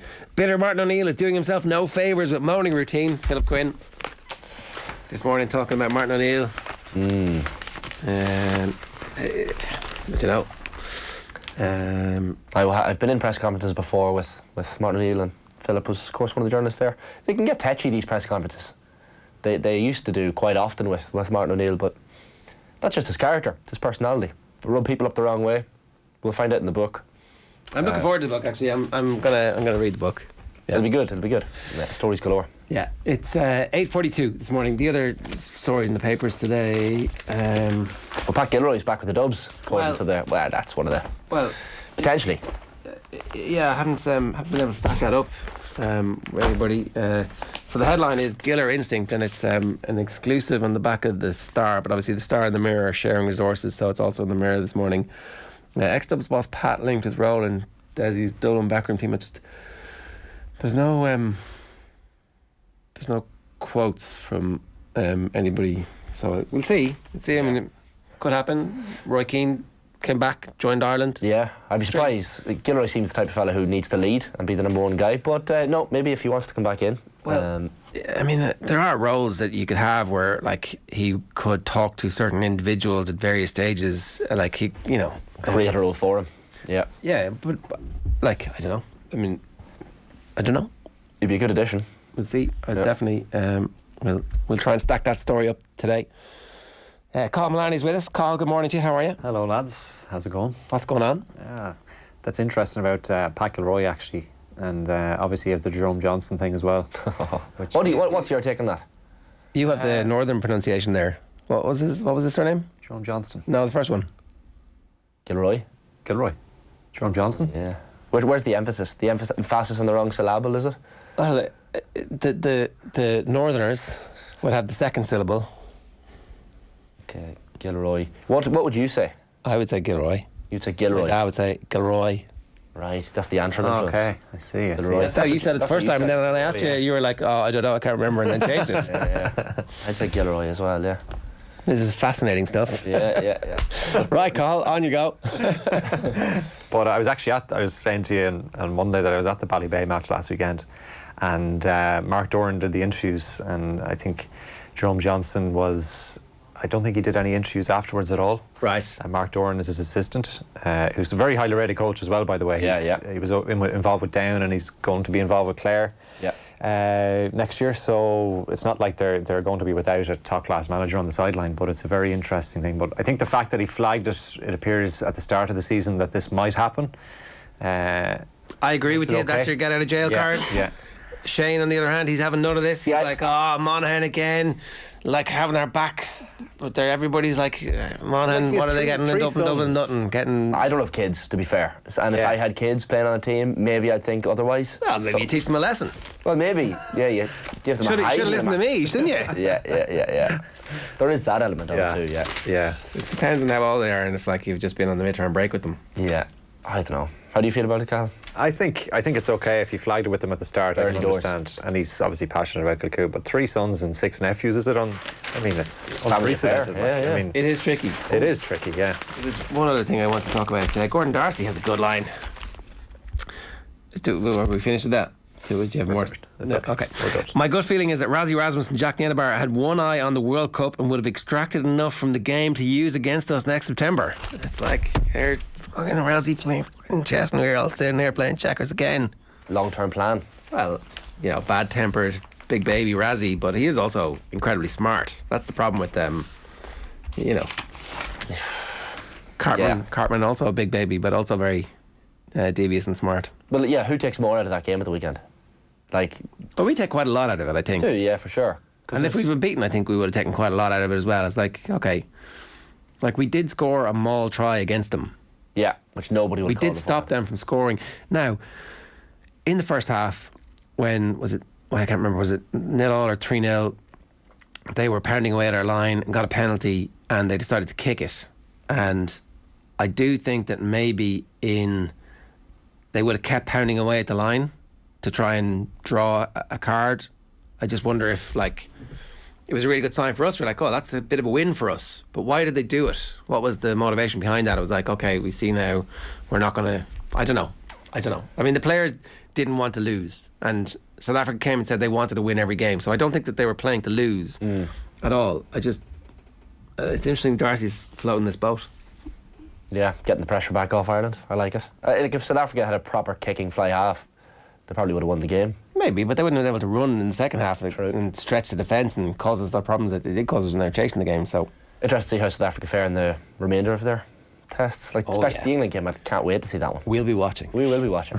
Yeah, for sure. What else have you got for us? Well, Ireland and Pakistan in action in their third Women's One Day International in Lahore this morning. Ireland posting a target of 226 and Pakistan currently 28 for the loss of 1 wicket. That's after 8 overs there. Pakistan have already wrapped up that 3-match series and the two sides will meet in 3 T20 internationals next week. In the T20 World Cup semi-finals, New Zealand in action today. They're playing their semi-final against Pakistan in Sydney this morning. In football last night, Brentford and Everton both exited the Carabao Cup last night. League 2 strugglers Gillingham got the better of Brentford in a penalty shootout. Everton lost 4-1 to Bournemouth. Tonight, Creevin Kelleher set to start for Liverpool. His first start of the season against Derby County. That's also in the third round. The big tie is the meeting of Manchester City and Chelsea. We mentioned Jerome Johnson, who won't be taking charge of Ballybay this weekend, and Pat Gilroy being linked with a return to the Dublin senior football management team. In snooker, Jimmy White, 1 match away from the first round proper at the UK Championship. He takes on Dominic Dale today with the first of 6 frames progressing to the first round proper, and there's an 8-race card at Dundalk this afternoon, the first off there at 20-2. Jimmy White really in the ears. Well, what happened? Sorry, I missed it. He's 1 game away from qualifying for the UK Championships proper, which will be huge. It's one of the 3 Triple Crown tournaments, but he's properly playing really, really good stuff. He beat Stephen Maguire yesterday, as you said, so 6-4, and so impressive. He won 6-0 the day before. I can't remember who the opponent was that day, but he's properly practicing at the minute, Jimmy White. He really wants to get back to a level. He's convinced he can go on and win a World Championship. He, of course, lost 6 finals infamously, but he'll never get to that level again. But fair play to him. He's given it a go. Yeah, I actually saw a video of him, a clip of him arguing with a referee. Yeah, recently. Yeah, but that shows that he still cares a lot. 100%. Now, I think was he in the wrong with that video? I think the referee was winding him up a little bit as well. The referee laughed, At an important moment in the game, and so Jimmy, I can see why he did it. That shows the passion still burns. Yeah, I love it. Ronnie O'Sullivan had a bit of controversy at the weekend as well. Ronnie being a bit of a dick. Well, come on. So he wins the Champion of Champions. He beats Judd Trump. Trump hits a 147. And he's 6-2 up. He's 6-1 up. Yeah. Trump hits a 147 to make it 6-2. Yeah. So. And good gracious, Ronnie, record equaling greatest snooker player of all time. He's like, oh, well done, Judd. Normally, that's this is Judd Trump, who, bear in mind, when Ronnie's having his meltdown, is like, oh, Judd, I love you. Oh. And now it's like, screw you, Judd. Yeah. Scored a 147 with 6-1. Ruined my day. Come on. Yeah, the etiquette there would be to go over and shake your opponent's hand who's just hit a 147. Ronnie just walks off like it's nothing. I gotta admire it because it's in the middle of a final. Yeah. Do you know if it's in an exhibition? No, come on.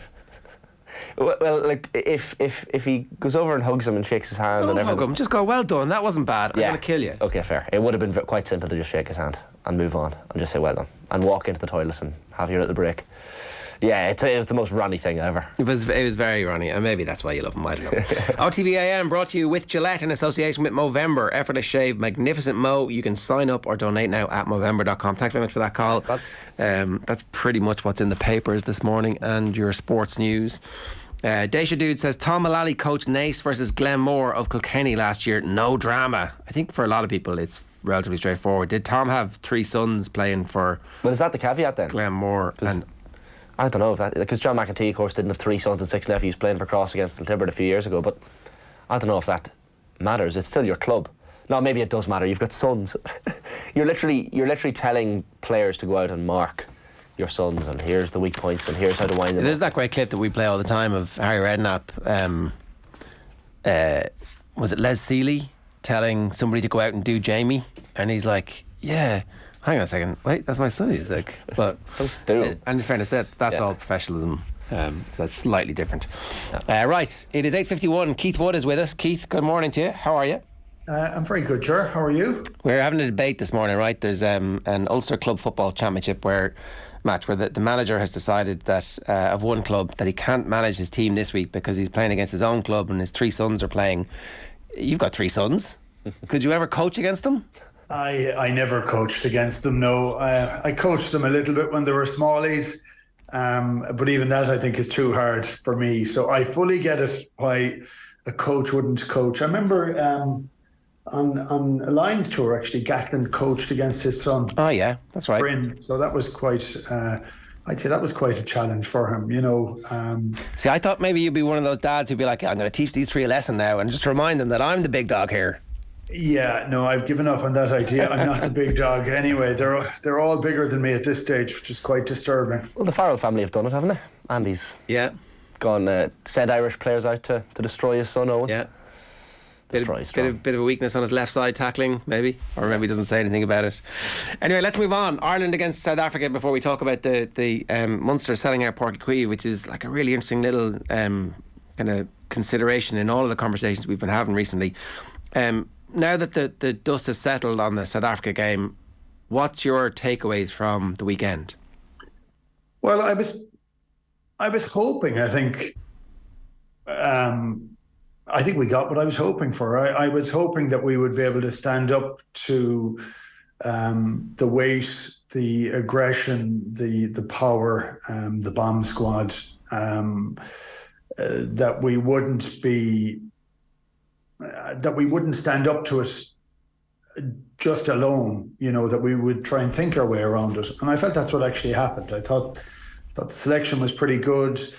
Look, I don't get overly excited by these sort of games. And they're huge games, but you know that you want to see Ireland progress, and you still have that sort of nagging doubt in the back of your head that if only we had a 3-year World Cup cycle and not a 4-year cycle, whether that might make any difference. But because you know the important games are going to be in the World Cup next year. But I just like the progression from the team. Like, this Irish team hasn't played together since the summer. We've had a huge amount of injuries. I know every other team has as well, but we're talking about Ireland. But the manner in which they went about the game it was pretty gratifying to watch, actually, to see that progression. Because, you know, the one thing I talked about last week about it was that we have proven over the last couple of years that we can play against New Zealand, beat New Zealand, but it's against that huge bulk of sides where Irish teams and provincial teams have kind of come unstuck. So this was the first opportunity to go and do it. And we got over the line. Now, there was elements of luck, I think, involved in it, as there is in all games, and there was poor decisions from South Africa, but I was just very happy with it. I'm not getting carried away by it, but I just thought it was really enjoyable to watch the manner in which they played. Yeah, that's the thing. We had I think that's the 97 Lions jersey over your shoulder there with Will Greenwood, who was on that tour and obviously got knocked out on it. But he was saying, were you a little bit lucky? You know, obviously there's the kick in the thing. I was like, yeah, it's fair to say that some of the breaks did go our way. However, there was never any stage where you felt like we were about to lose it. If you think back to like the games that we've lost in recent years, we had a furious comeback against France in the Six Nations last year, but Sexton wasn't playing in that game. And there was definitely periods of the game where France were cutting us apart. The first 2 minutes, Dupont is first minute and a half, Dupont is in over the line. Like, okay, they kind of know what to do against us here. But it never really felt like this South African team playing the way they are at the moment were ripping us apart. Our scramble defence was excellent, but our form never broke. We bent a little, but we never broke. And that's why if there were some bits of fortune, it's like, yeah, I'm sure if you went and look back, there's other bounces of the ball that didn't go our way. And it didn't feel like it was a lucky smash and grab. It felt like the better of the two teams won. Well, it looked like a very mature performance, and it looked like a learnt performance. So France posed a very different challenge. I think France have very big forwards, and they do play at a much faster pace, and their backs have an ability to cut you open from anywhere. I would still say they're not as fit as the Irish team might be, and I think that Ireland can sort of uncouple France in that sort of situation at different times if they manage to stay in the game for any period of time. South Africa are different. They're very heavy. They take their points. They have an odd opportunity. They'll have a go for a try if they have a penalty, but they tend not to without that. For the most part, they tend not to take too many real risks, and it's an incredibly successful formula. But for me, they were missing Loughlin, and they seem to lack that subtlety or that real cutting edge at different times. And because they weren't putting over all their penalty kicks, like that's what it's built on. So you mentioned the jersey on the back. I love the fact we won in '97. I think it's fantastic. But one of the main reasons we won is because they didn't kick over their kicks, and we stayed in the fight, and that's all we could probably do. And we did it long enough to win a series.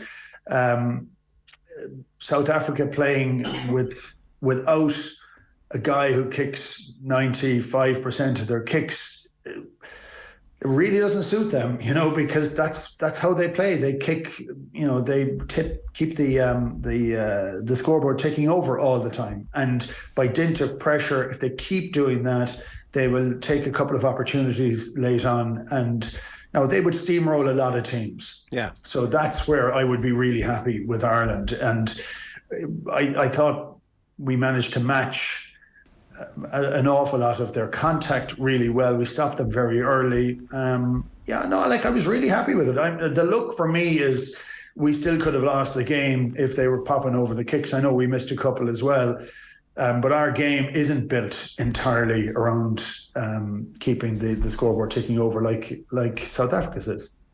And it did feel like there's a little bit where we keep inviting sides into we'll give you one last play at the end of the game where if everything goes your way, you might beat us. It still happens a lot in those big games that we win. You're kind of like, it'd be great if we could just maybe stop that from happening.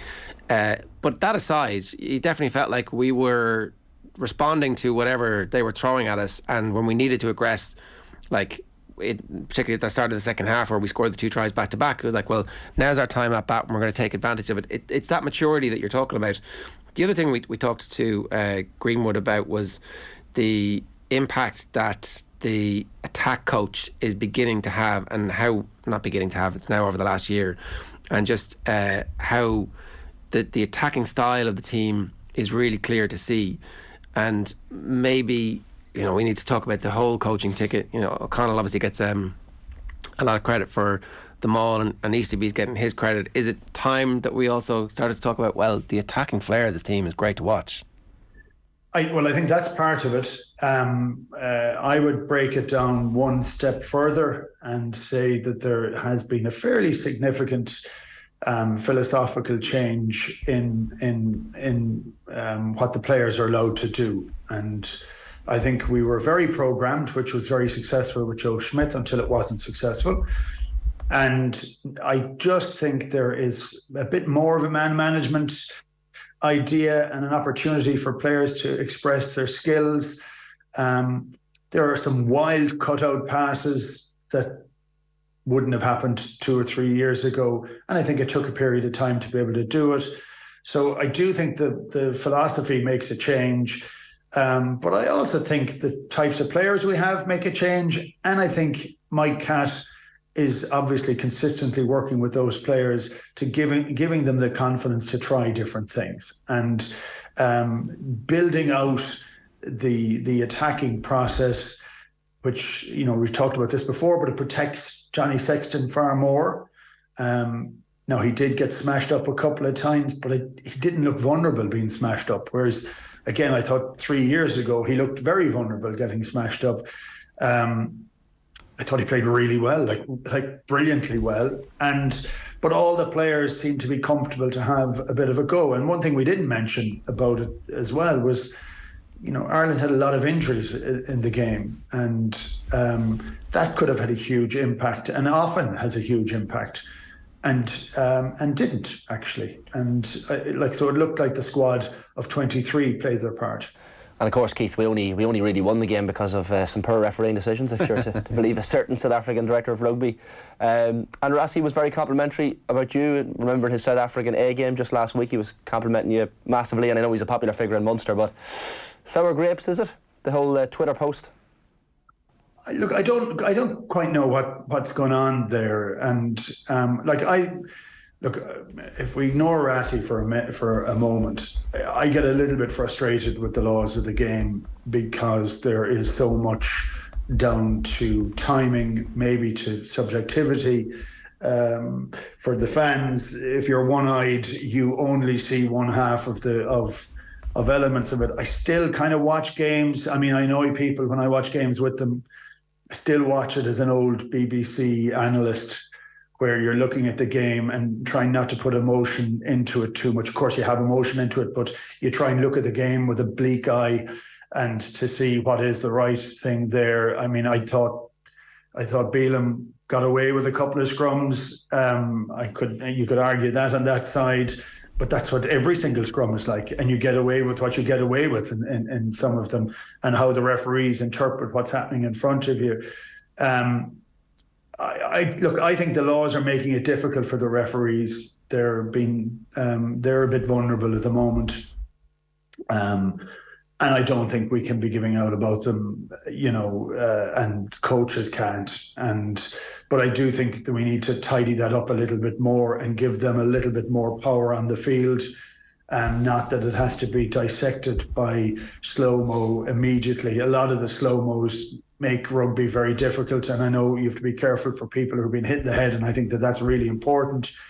But the 25 different angles to see whether there may be the slightest potential knock-on, I don't know if that's appropriate. I think you have to be able to do things in real time a bit more for non-safety related elements. But this, like the sarcasm or the slagging off the ref, it just can't be part of the game, because and again, I spoke about it last week, the idea of having respect from the captain to the referee and the referee to the captain.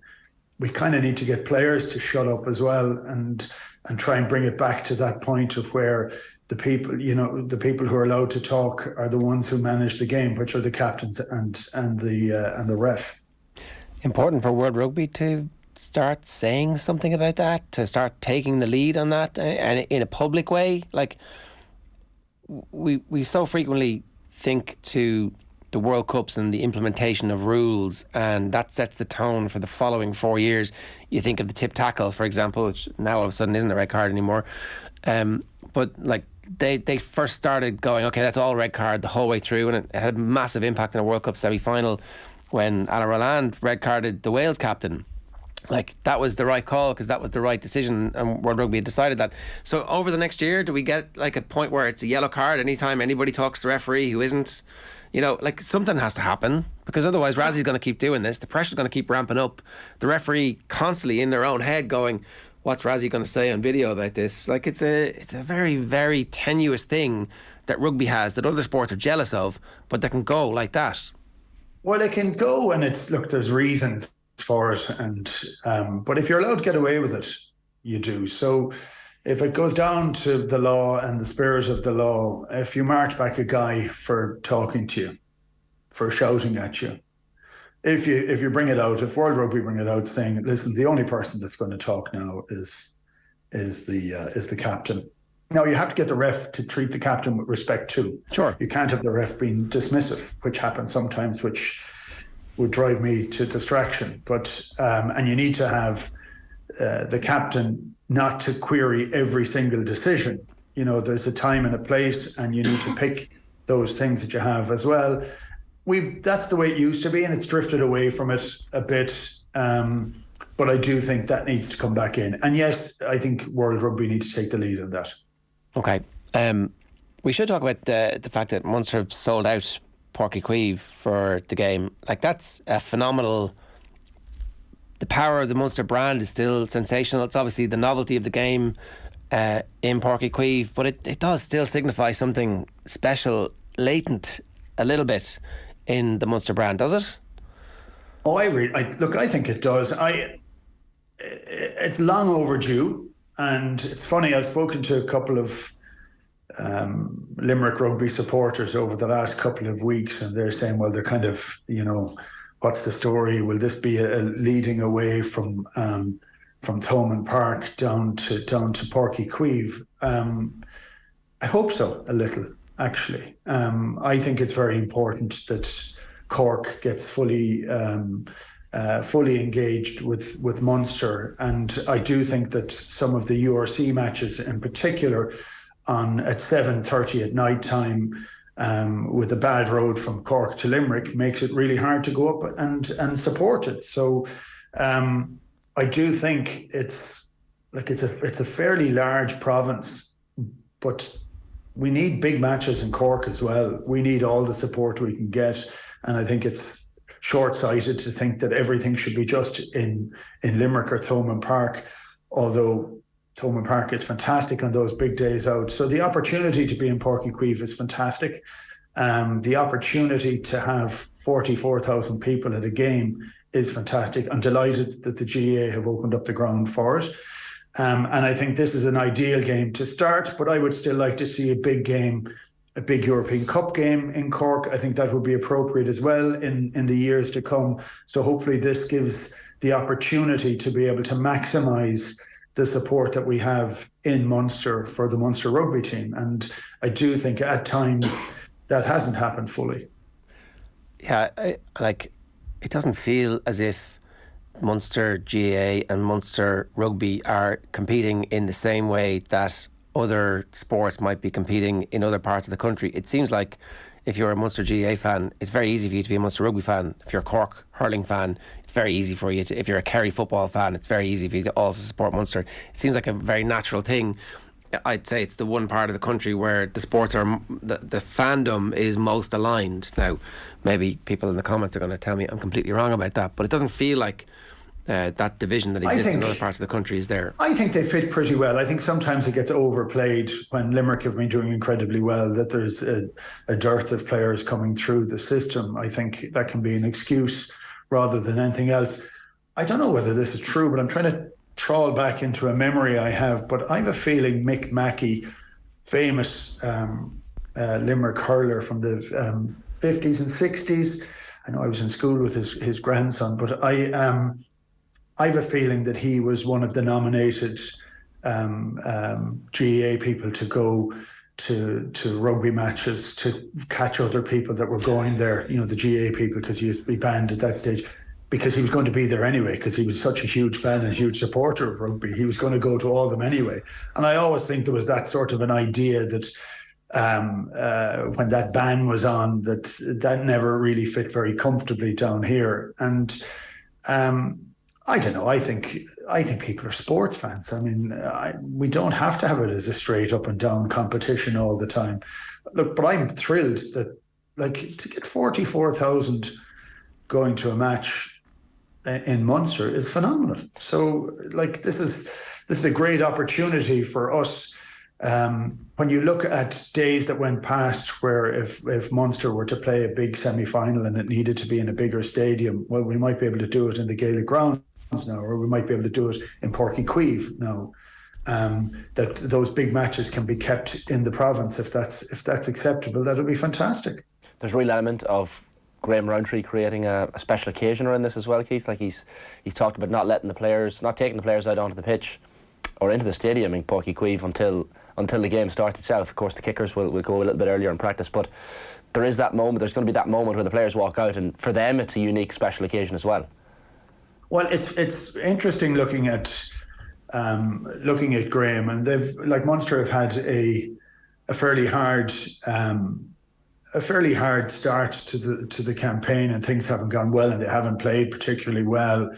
And yes, there seems to be a slightly pastoral sense of old school rugby with Graham and what he's saying about it. And actually, there was an interesting comment that he had, that he bemoans the fact that midweek matches are kind of gone, and I think we would have all played in those matches, and some of the matches that were against Australia might have been on during the week, or at different times at that stage back in the 80s and 90s. And there is a little bit of a throwback to this game. And okay, it isn't a full South African team and it isn't a full Munster team. But I think people are getting interested now in what Munster are trying to do with the younger players coming through. And I think that leads to the number that it's a sellout. But also that idea that this is special, and it's special for Munster to be able to have this game. Graham he's old school Leicester, it's all about that sense of community and trying to link with the people around it. I mean, if anybody has been over to any of the Leicester games, they'll know that it's very community oriented and based, and it's a long-standing depth of support. I think he's playing the right cards. I also think he believes in it. So he's not, he's living what he says. He wants to fully engage with as many people as he can, and that's what Munster needs. Yeah, no, I think in a weird way the game matters far more than it should do. Like, if they can put in a performance, it could be the spark for something. Yeah, it's hard to put in a big performance. Again, it depends on the maturity of the players that are playing. So you're looking to have a go, but you're also looking to be able to deal with heavy hitting, and it's not anywhere near as big a South African team, thankfully, and there's a lot of young guys playing. So I'm just looking forward to seeing how they stand up to it, but how they love this idea of an occasion. Yeah. I mean, there has to be a huge sense of joy to play in the biggest crowd that you have at a Munster game. And there's an awful lot of young guys are going to go into this and say, "Wow, this is what we can pull in here. This is what we can play in front of," and they have to try and live up to that idea. And for me, it is performance entirely, not result, but it's to go out there and say, "Wow, this is a reason to play the game." Yeah, 100%. Keith, good to have you with us. Thanks a million. Brilliant. Cheers, gents. It's Keith Wood there, talking about loads of different things. I think, obviously, it's friendly against South African side as opposed to the main South African team, but sticking our performance in, like that point about this is the biggest crowd, right?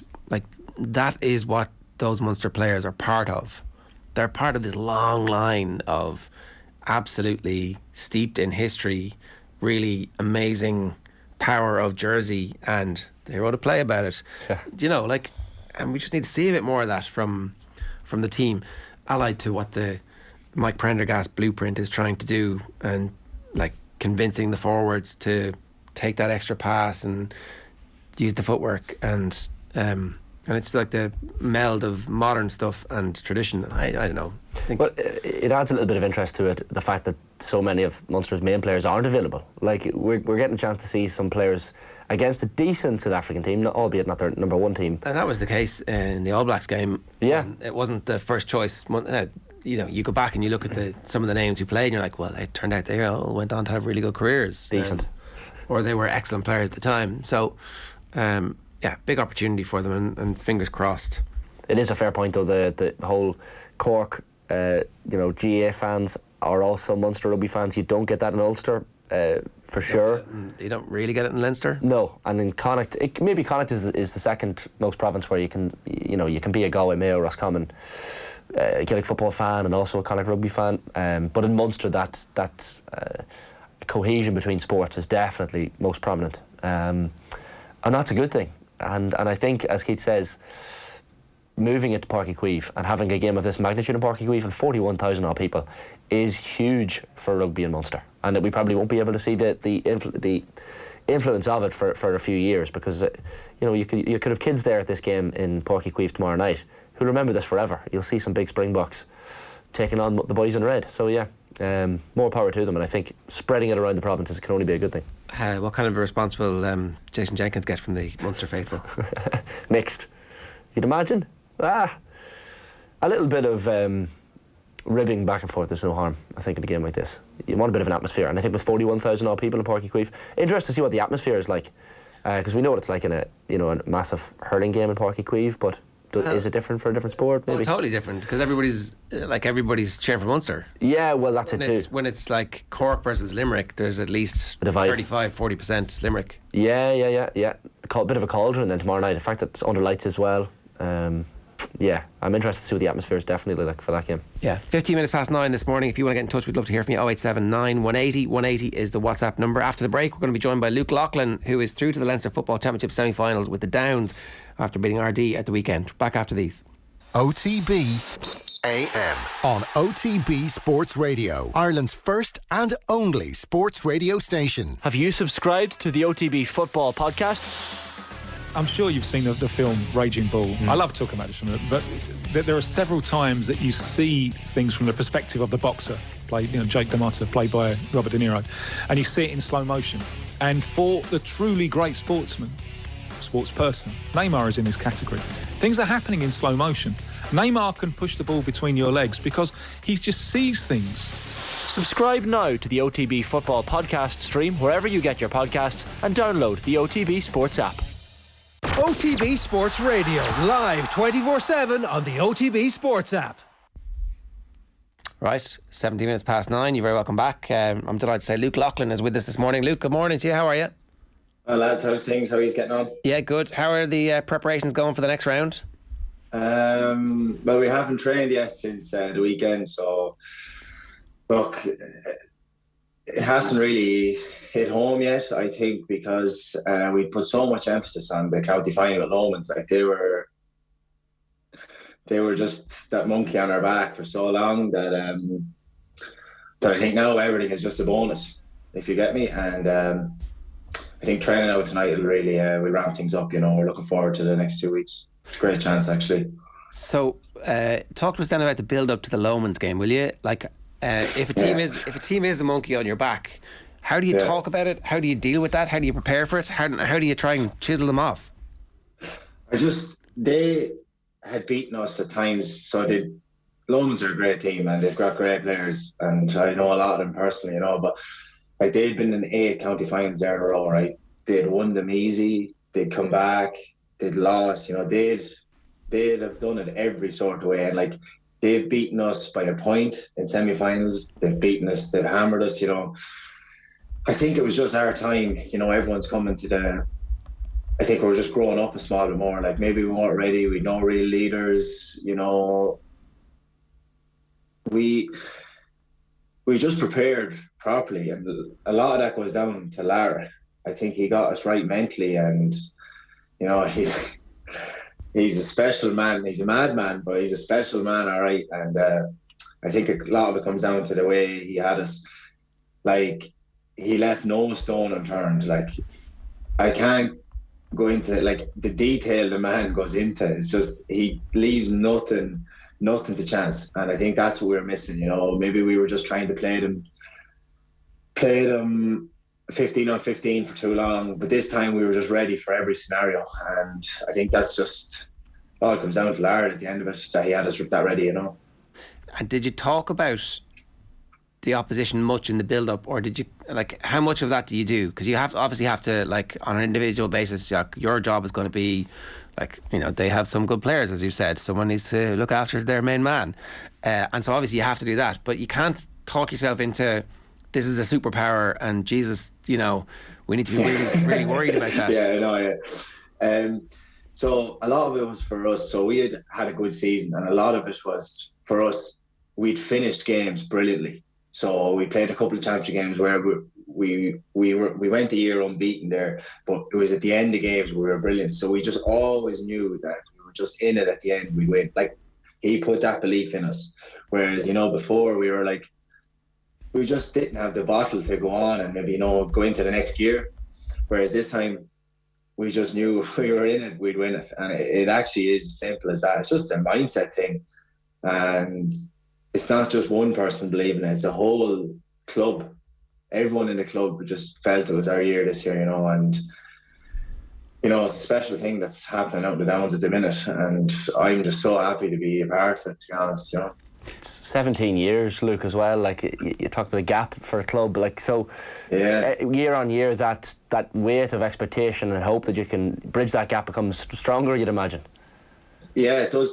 Like, I just tell the lads that, like, my year when I got to start at the Downs weren't great, and we played 2 relegation games 2 years in a row, won both of them by a point, 8-7. And then, you know, after that, like, not great, but they had a couple of minor teams that won the championships and under 21s. But yeah, the 17 years thing, you know, we never really thought about it like that, because none of us were playing. Well, Brendan now is on the panel, Brendan Murta, but like, none of us seen it. So none of us really knew about it. We just heard about it. So there was no real expectation on us to bring Aaron back. So it was kind of all new for all of us. But we did put pressure on ourselves, because we all are getting a little older. Like, I'm the oldest on the team there that starts on the team at 27, which is, for a club, is something really special, you know. And we just kind of wanted to start making our own history. Like, we're the first team now that, so the last 2 times they won the championship, 03 and 05, they lost to the Lough champions, and now we're after beating them, obviously. So we're just on a bit of a journey now at the minute, taking it day by day, and not really putting too much pressure on ourselves, but definitely looking to the future and, you know, preparing properly and giving ourselves every chance to go on and do whatever, you know. There's a 7-minute drive between Loughlins and the Downs GA clubs. I just mapped it according to Google Maps there. So it's like Shelbyville versus Springfield. Like, that's incredible too. The whole of Mullingar must have been lit. So I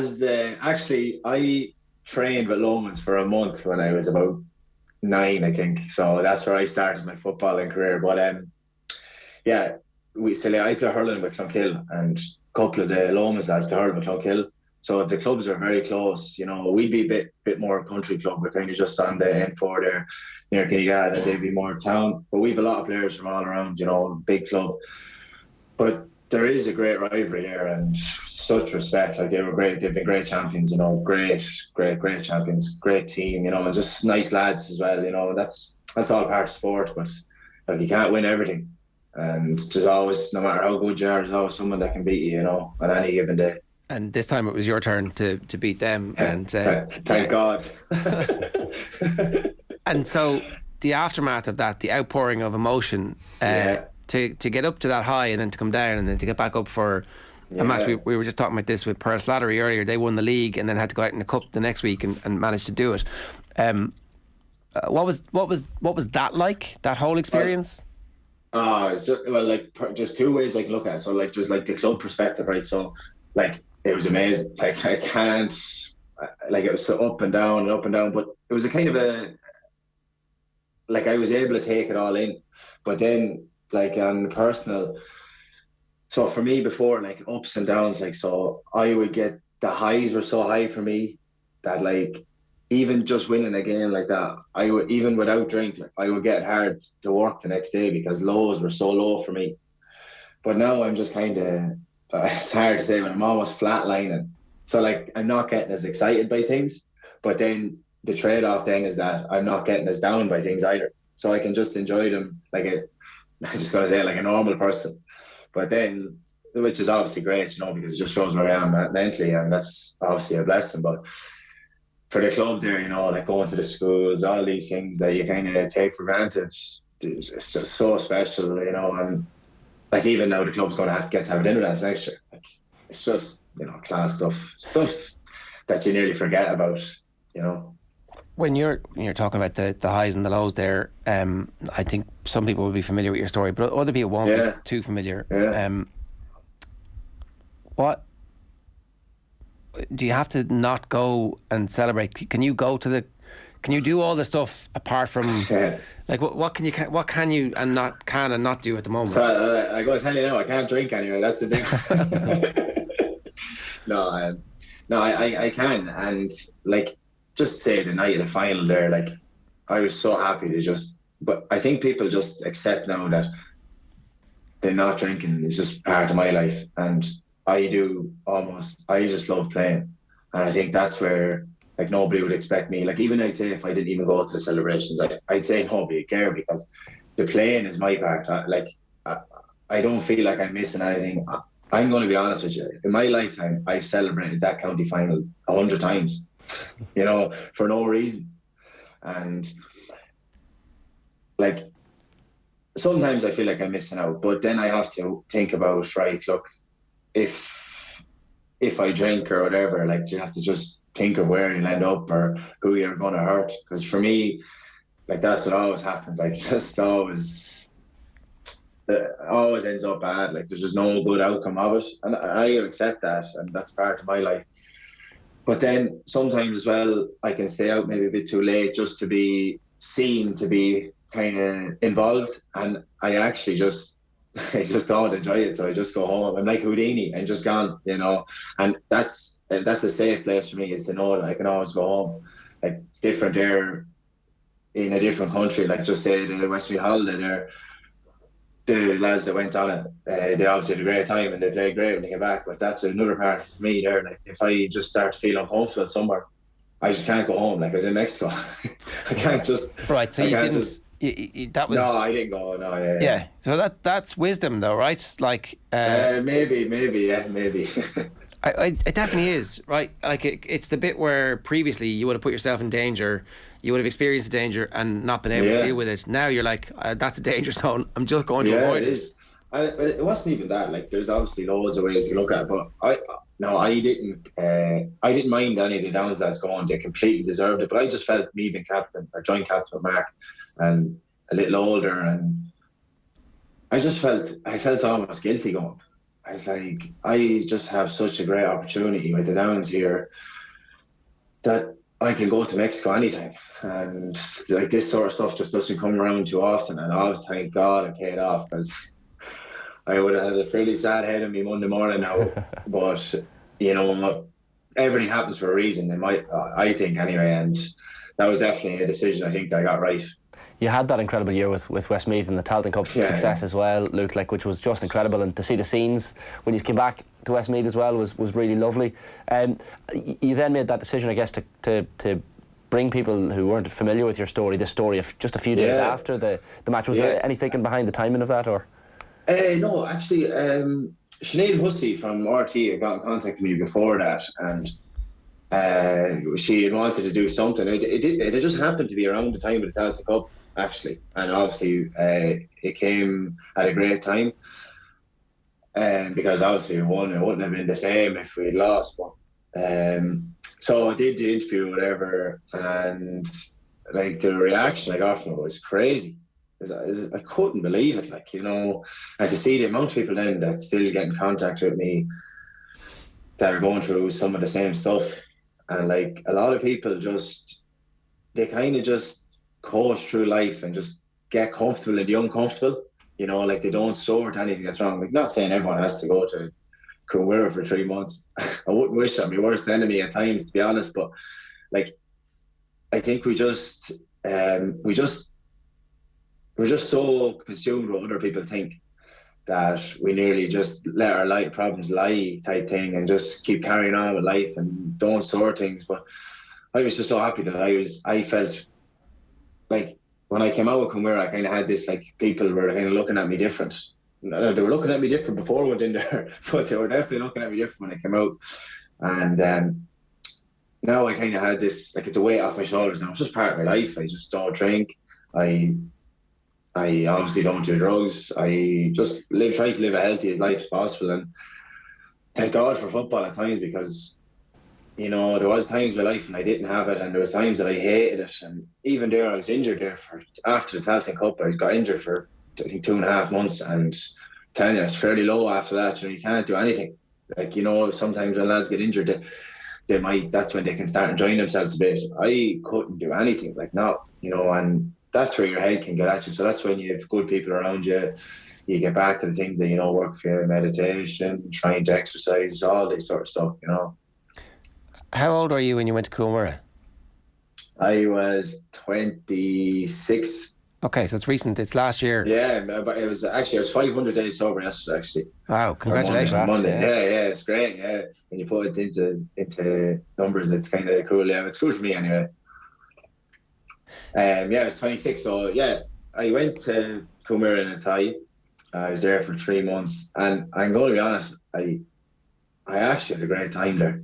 And that might sound crazy, but I had no phone, no distractions. I was able to meet people that were in similar situations, and to be honest, a lot of people in a lot worse situations than me. And I was somewhat grateful for my life at that time, because there's some people that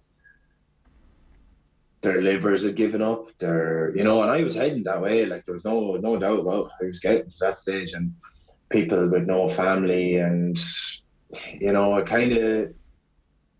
you nearly feel bad for having problems when some people are coming out with the problems that they have, you know.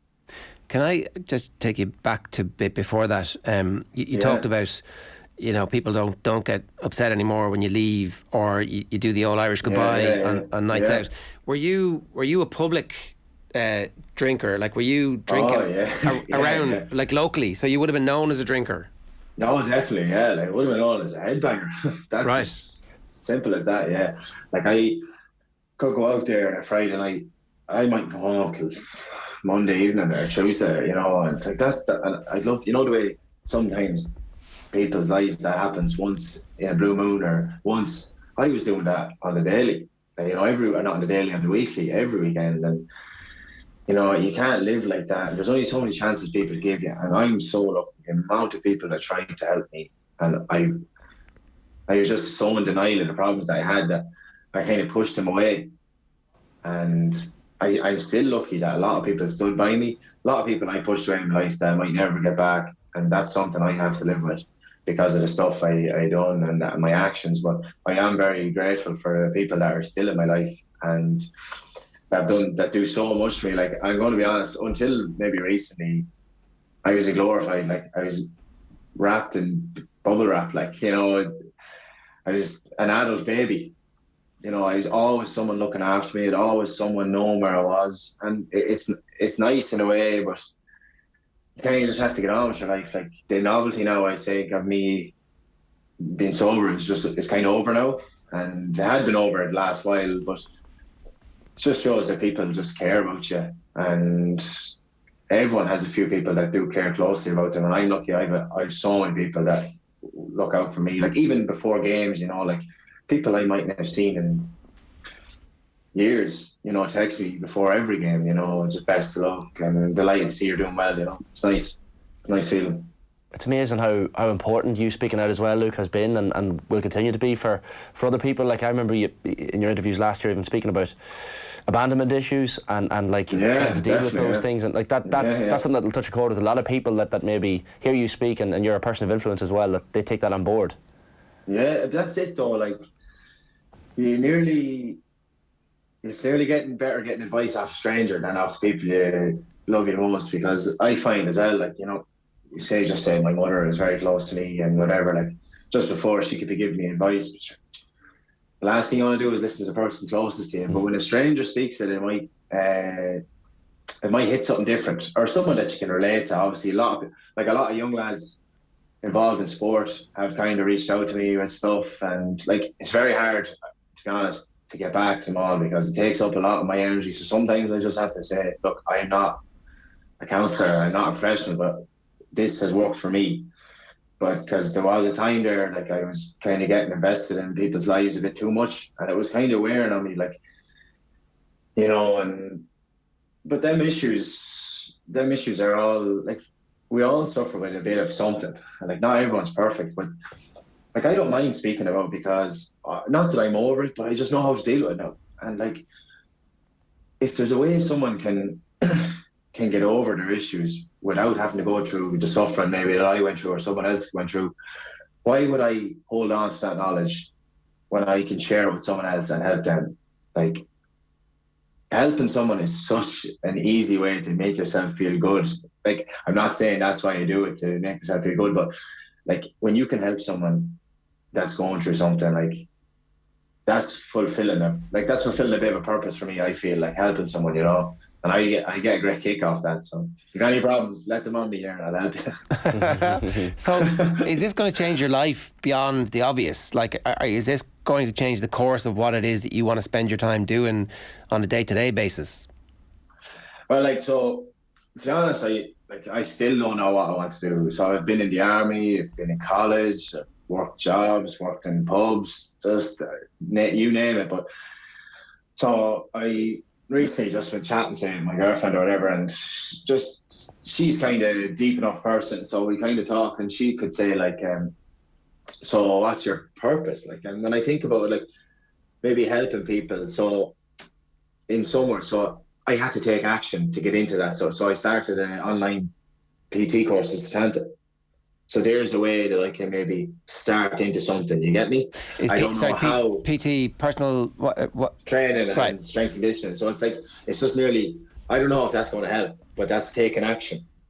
Whereas some people say, I'll do it tomorrow or I'll do it. I'd be one of them people where I'd say, I'll leave it off. Yeah. But like, you just have to start taking action, you know? The procrastinating Irish male. But it's definitely, yeah. The reason I'm asking is that because we had Eric Donovan in studio, and his story is not a million miles away from yours. And I think he talked about doing a course in counselling, and I know that Oisin McConville has done the course in counselling and found that useful. And here's you saying that like people, people coming to you asking you for help, and you actually have a template for it. Like, it seems like a fairly natural thing to do. Yeah, definitely. I just I haven't really thought too much about the future. I'm just living in the moment at the minute, and like when I came out, my whole purpose was playing for me, like nothing else. Honestly, every decision I made was around being the best that I could have been and training as much as I could. And kind of when that ended, there's kind of like there's that, like, you know, when the highs and there's the drop off. I was like, I just remember like a few days after, just actually with club championship, I like 5 rounds of club championship in 2 weeks, and I got injured.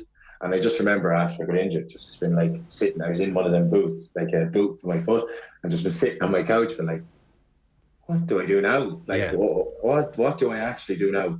Like, and I know, like, our sport, GA does not pay the bills. Like, I'm completely so aware of that. But I was just in a bit of a bubble for a few months. Things were going great, so you know, I'd say, you know, it's time to maybe start thinking about the future a small bit, but not putting too much pressure on myself. You know, you have enough people that put pressure on you without doing it yourself. Like, do you recognise, Luke, the person who went into Coonwara at first? Like, I'm sure, and a lot of people's stories tend to be quite similar, that when they first start, I guess, dealing with these issues of addiction, that they're almost trying to con people in places like that, of, you know, convincing them that they're okay. Like, was your story along similar lines, or how was your? How do you differentiate between the early portion in Coonwara and where you're at now? Well, they came to me after a few weeks, and they were like, "You're not learning that in here." And I wasn't. I was in there recharging the batteries to go again, because I had no options left. I had nowhere else to go, and like, it literally was my last option. So for my last option, like, I had to do something. And sorry, I don't know, I'm just having a video problem here. No worries, we can see you. Oh. Yeah, do you see me? Yeah, we did, until you said I have a video problem, and then you flicked us off. Yeah, no, just 1 second here. No worries. There's someone coming into the office here. Yeah, there you go. So I definitely recognise a lot of differences. So when I went in there, as I said, I was recharging the batteries, and I just wanted to go again. And when they came to me after a few months, I kind of just resignated. I was like, I need to hop on. Like, a woman actually came to me, Josie was her name, I probably shouldn't say that, but she came to me and told me a story about a drink driver that had killed her son, and she prayed for the drink driver every day and used to meet him. And I just remember this feeling like absolute the lowest person in the world after she told me that. And I just made a decision there and then. I was like, I'm going to do whatever I can to get better, or to get somewhat better, you know. She opened my eyes. A lot of people in there opened my eyes. Like, there was a priest from Westmeath in there as well, and he'd be coming in and like telling me the results of games, and he'd be like, 8 weeks now and you've championship, 8 weeks, you know. Like, there's such amazing people out there. And like, when I think back to it, to the person I was, like, even when I tell, so my girlfriend has never seen me drink, obviously, thank God. And even when I tell her stuff about the way I used to be, like, she's like, there's no way that's the same person. She's like, there's no way. And maybe that's the decision I make every day, to try and be a better person. But it is a constant battle between what you are and what you are, between where you want to go. So that's what I find happiness is where you are. Happiness is, for me, is the space between where you are now and where you're going. And so in that space, I'm quite happy, you know. It's a truly remarkable story, and it hasn't finished yet, because obviously, you know, the season is ongoing, but the 500 days is the greatest achievement. Whatever about stopping the incredible Lomans team and all their great players, that's great, but 500 days is truly special, and you know, you have to keep it up. Yeah, like, for me, it just, like, that people go on about trophies and winning this and winning that. Being healthy is a real trophy for me. And like, that might sound like so cheesy, but like, waking up fresh, like, I don't hurt anyone anymore. I don't have to worry about upsetting someone, or I don't worry about my actions, having to worry about my actions, or missing work, or missing a game, or, you know, hurting someone's feelings, or just, you know, or someone not being able to sleep but not knowing where I am, you know. And like, that might sound so crazy to someone else, but that's what my life was like, because that was every day. Like, my mom told me the only time she could sleep was when she knew I would either before drink or after drink get like a belt of depression. It could be a week, whatever, 5 days. She said that's the only time she slept, because she knew I was in room, I couldn't move. Like, and like, that's hard to hear, because that's the person that cares about you the most. And you know, now that doesn't, like, that's just not, I can just see happiness in the people around me's life, because things are just normal now, you know, and they don't have to worry about stuff. Like, I have other brothers, and to be honest, I do get a lot of guilt sometimes, thinking that maybe I took all of my mother's attention away from my brothers, because she was just worrying about me all the time, you know. But now, you know, I have a younger brother, I have a youngest brother, Josh, and he's in school, and like, they still have to look after him, whereas at least now they don't have to worry about a 27-year-old. Like, he's a grown man, like, you know, and that's life though as well, you know. Yeah. No, look, you've been incredibly honest again, and I do think Shane makes the point that, like, it's really powerful to have somebody come out and speak about these things, because so frequently it's kind of hidden, like, headbanger around town, that's that family's problem, it's nobody else's problem. But for you to come out and say, actually, you can change and you can develop and evolve, and it's not an easy thing, it takes a lot of work, and it's an everyday struggle. Like, that's, I do think it's really powerful. There's every day is a blessing, but every day is a battle, you know. Like, I still have days where I don't want to go to work, and like, that's where it starts for me, like, is when I start like feeding into like my thoughts, because thoughts are just thoughts, they're not going to kill anyone, but it's when you start acting on them like, oh, fuck work, or fuck doing this, or fuck training. And then that turns into, oh, do you know what? I might go into town, or, you know what, a few pints will be grand, sure, it'll be different this time. So it is genuinely a battle, and I don't think people get that part. It is hard. Like, it's not easy. And people think now it's the games and the training that's, or no, like say the winning, so the Tailteann Cup and Championship. People think that's the hard part. It's the day-to-day that's hard. See, because when you win all this stuff, you're happy. Why would you want to ruin your life when you're happy? It's literally, it's the small battles for me that are the hardest. And there is times when I think to myself, oh, a few pints to be grand, and I'm like, what is wrong with you? You know, I have to reflect on all these decisions, you know. Well, it seems like you're making the right decision most days anyway. Again, thanks very much for making the time to talk to us this morning. It is really important, I think, for us to help amplify these conversations. And again, best of luck with the whole thing. You're playing lights out at the moment, so long may it last. Exactly. Luke, thanks a million. Lads, take it easy. Have a good week. You too. That's Luke Loughlin there, and I think that story speaks for itself. A brilliant outcome. There's definitely people out there who are suffering and who are struggling through it. C. Bracken in the comments says, very tough to be off the drink around the GAA. I've been through it myself. Well done to Luke. It's so entwined in our culture of celebration, and like even that whole thing about drilling the holes in the cup so you couldn't drink out of the cup. People still do it, and it's grand for everybody who can handle it, but for the people who can't, it's the worst environment to be in if you can't. And like to sit listening to someone like Luke, and to sit listening to someone like Eric Donovan yesterday, you can't help but be left thinking, Jesus, the strength of these lads, because you talk about their sporting achievements, but to bracket them with what they've dealt with away from the ring or away from the GAA pitch is just, it amplifies their experiences and their achievements on the pitch, because they're just incredible human beings above all else. We've gone over time. There's some Brian Driscoll goodness coming next. The show tonight is The Athletics. Adam Crofton is going to be on talking about his new podcast series following Shakhtar in the Champions League. Obviously a sensational run from Shakhtar in the group stages of the Champions League. And Wednesday Night Rugby, as always, with Joe, live from 7 this evening. We'll see you tomorrow. Cork camogie star Gemma O'Connor will talk to us about her new book, Why Not a Warrior, reaction to Man City versus Chelsea in the League Cup, and plenty more. Good luck.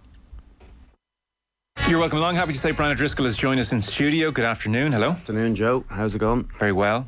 That was quite the game. Yeah, it was. I was sad to miss it live. I was then at a version of the Hong Kong Sevens, albeit a miles tamer version of it this weekend.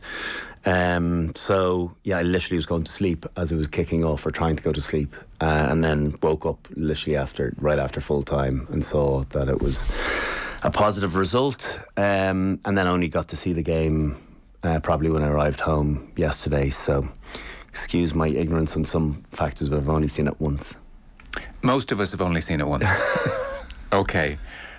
This wasn't quite Pretoria 09 physicality, but it was full-blooded. Oh, it was. Yeah, it was not for the faint-hearted. Yeah. It was throwback to that, really, to everything we love about the gladiatorial nature of rugby. And I think you only get that type of rugby against South Africa, because they really do only know one way. You know, the platform that they set through the abrasiveness of their carries and the physicality that they show up front actually gives them an opportunity to showcase some of their skill set. And we actually saw some of their passing and their ability to go wide right at the end of the game when they were chasing it a bit, and actually they posed some real threats, particularly with some of the subs that came on. Some of the ball handling was very effective, and you kind of wonder why it takes them so long to go to that.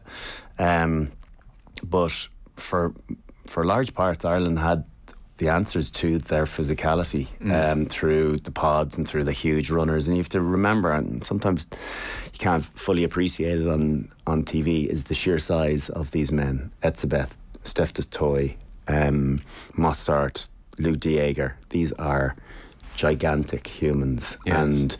And I thought the combination, the chop focus, but also an ability to understand where two-man tackles were necessary. I thought they defensively was one of their best performances by a long way.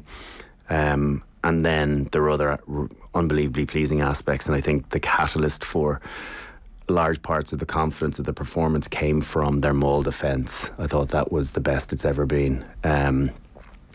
South Africa, that's what they go to. That's their weapon. They back themselves. They've got a really good line out. They win their ball most of the time. They get the set, and just the sheer force and size of their 8 against even the best cohesive defensive mauls that usually crumble. And Ireland were absolutely outstanding in that department. Because it was notable, Paul O'Connell was getting a few pats on the hand when maul defence was good in the coach's box. Was there anything visibly different about it? No, listen, this isn't. I'll be the first to say this isn't my area of expertise, but you could just tell the set. More often than not, they didn't challenge a lot of the time when the mauls down within our 22. If you put someone up and you don't get the ball and they set quickly, you're really in trouble. So it's about shot selection, first of all, identifying that they're going to win their line-out ball, letting them have it, and then setting yourself early. We got penalised very early on. James Ryan gave away a penalty for collapsing a maul. It was a good, correct refereeing decision. But other than that, it seemed as though they got them into a really good spot. Working together, pushed them towards the touchline, and then. I think it's a patience of stopping a side initially. Obviously, you've got 2 goes where the referee says that stopped once, and then it's about hanging in there and stopping any form of momentum. And referees want to speed the game up. They ultimately don't want stagnant ball. They don't want the ball not going anywhere. So that's why we're looking at speeding the game up, and that's why they've got those 2 opportunities. And it's very difficult to get it going after 1 go. And so it's just about patience and staying in the fight and committing bodies as well. So that usually means that you're somewhat vulnerable elsewhere, but you've got to stop the ball at source and then back your other defensive capabilities after that. So you mentioned there Ireland in defence handling the size, and size going back over the last couple of years at provincial level and international level has been the kryptonite. So that's a bit more than, well, let's just roll up our sleeves and try harder. You mentioned sort of the intellect behind stopping the size. So maybe give us some examples of that. 2-man tackles at the right time, all that stuff. Yeah, I think first of all is not committing bodies to rucks, of being clever around it.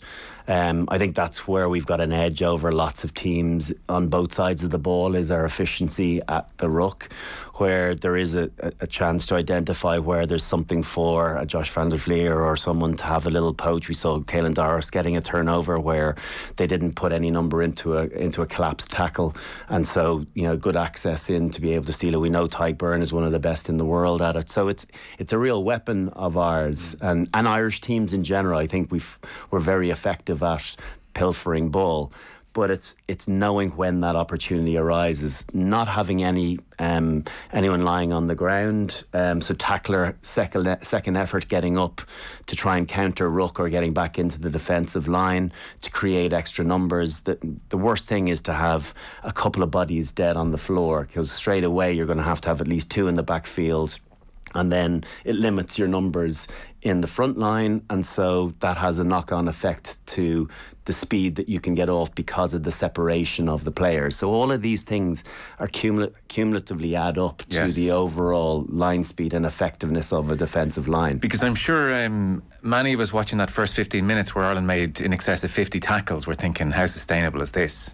Yeah, I saw the stat, 46 tackles in 12 minutes. Yeah. That is like superhuman, and the knock-on effect is that's tired bodies later on, that you mightn't impact yourself in the first half an hour, but on top of them playing with the ball in hand, trying to create your own opportunities, that is so fatiguing, so energy sapping that it inevitably it costs you at some point, be it in the 70th or 75th minute.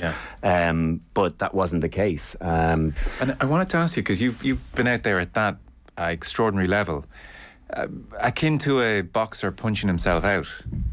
In some respects, like who's it taking more out of when the usually the defensive team. Okay. Usually, I think it is harder to defend than it is to go forward, because sometimes the defensive, not that it's thankless because there's an enjoyment to be had to it, but playing with ball in hand, I think we play rugby, most people play rugby to play with the attacking mindset rather than the defensive side of the games, and some people play 50-50 with both. But for the most part, if you took a poll across all professional rugby players, men and women, they would say that they prefer to play on the attacking side of the game. Even so there's a positivity that comes with that. Even those grunty one-off carries. Yeah, and listen, like in South Africa, that is their game. That's where, you know, you look at Peter Steph Tutoy, you look at Etzebeth, that is their bread and butter. Their ability to get advantage line and get teams on the back foot, and be it, then you get someone, a more positive angle around the corner to carry as a one-off runner again, or you screen them and go out the back and give your backs an opportunity to attack. So, I wonder, like I thought they were kind of a bit devoid of ideas, the South African backline. I think they're missing Am in a big way. I'm not surprised. I just saw the team against France today that I'm not surprised Villy Leroux was back in at 15 and Colby's back into the wing. You know, I thought Villy Leroux was very good when he came in as a second distributor, came into the centre an awful lot. And he might have even replaced Willemse, did he? As I'd have, I'm not even entirely sure. Willemse stays is what I saw. Which is a surprise. Yeah, so I just thought that they did look incredibly one-dimensional, and the issue is with playing that power game, if you are that one-dimensional self, that if someone does have the answer to you, of course not many teams do have the answer to those South African might, but if you do have the answer to them, well, where do you go? And more often than not, it's just another version of that game that they play. They just try a little bit harder, and if you have the answers to it, well, it's very hard for them to create something. And would that give you great confidence now that Ireland come September 2023 have the answer to that physicality? Listen, it great confidence. It gives me some confidence for sure, because you've done it once, and that we have been able to nullify them and stop them for the most part on the advantage line, and limit their opportunity of getting over the whitewash. And actually, the Etzebeth offload was a beautiful piece of skill. So sometimes it was a bit of an anomaly over the course of the 80 minutes. That was just a piece of brilliance and creation of space for the winger. Whereas for the most part, it didn't feel as though they were, as much as they were under pressure, they didn't have to really fight off, 5 metres out very often, which is where the likes of South Africa, absolutely lap up, the chance to take on teams confrontationally, and have done for 80 years before yours and my time. So it does give me confidence. It also gives me confidence that there was lots of missed opportunities out there as well. You look at the massive hits from Creel and Mapimpi. There was a couple of passes inside shoulder, and we're talking hundredths of a second. Once or twice, I think there was a couple of aspects triggered them to cut off their defensive line. I think they were probably a bit concerned about the quality of the South African defence, so they line out, I should say. So they went over the 15, and as soon as the ball goes over the 15, the line out's over, and so you don't have to hold back your 10 metres, and so you can shoot off the line. And what that did was it triggered their immediate line speed, and that's what plays into their hand. It's all about scaring you and frightening you into throwing passes and getting in your face. But yet, Ireland were very close from absolutely ripping them a couple of times. Yeah, so it was like a high wire act. So sorry, just so I have that right, Ireland may be concerned about the big South African men in their defensive line out, and so went to the back. Yeah. And once it goes to the back, that's it goes over 15. Line. So you've more often than not, simplify things, you've got 3 pods, 2, 4 and 6.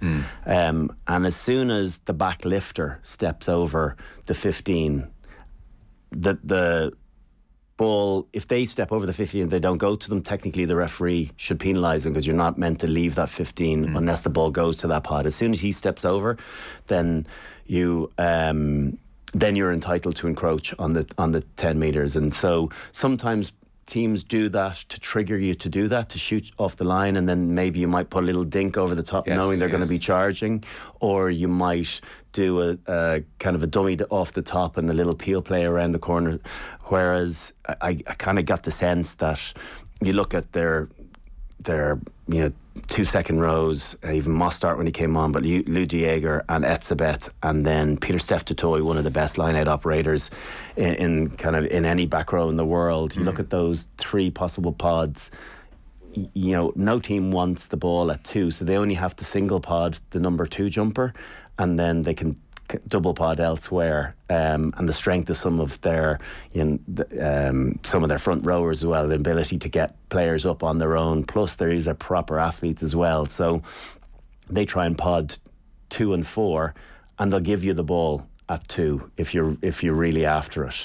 They'll let you have that because it's no good to you from either maul or from off the top, because you think about the distance the ball has to travel from the second from 2 right across to your 10, knowing that there's a good chance for your tail gunners, the 2 guys at the back of the line, to shoot out on 10 as well. So in a backs world, you only want 4 and 6 ball, and so to get that 6 ball, it's a bit counterintuitive to go over the 15 to trigger that defensive line speed, but yet they still almost got them a couple of times, allowing them to do that. So if they can win the ball at 6 without stepping over the 15 and get it off the top, you get the best ball, and then you get a little bit more time and space to be able to suck them into defending the way they want to frantically, but then pull that trigger pass that just was off a couple of times. There's another occasion that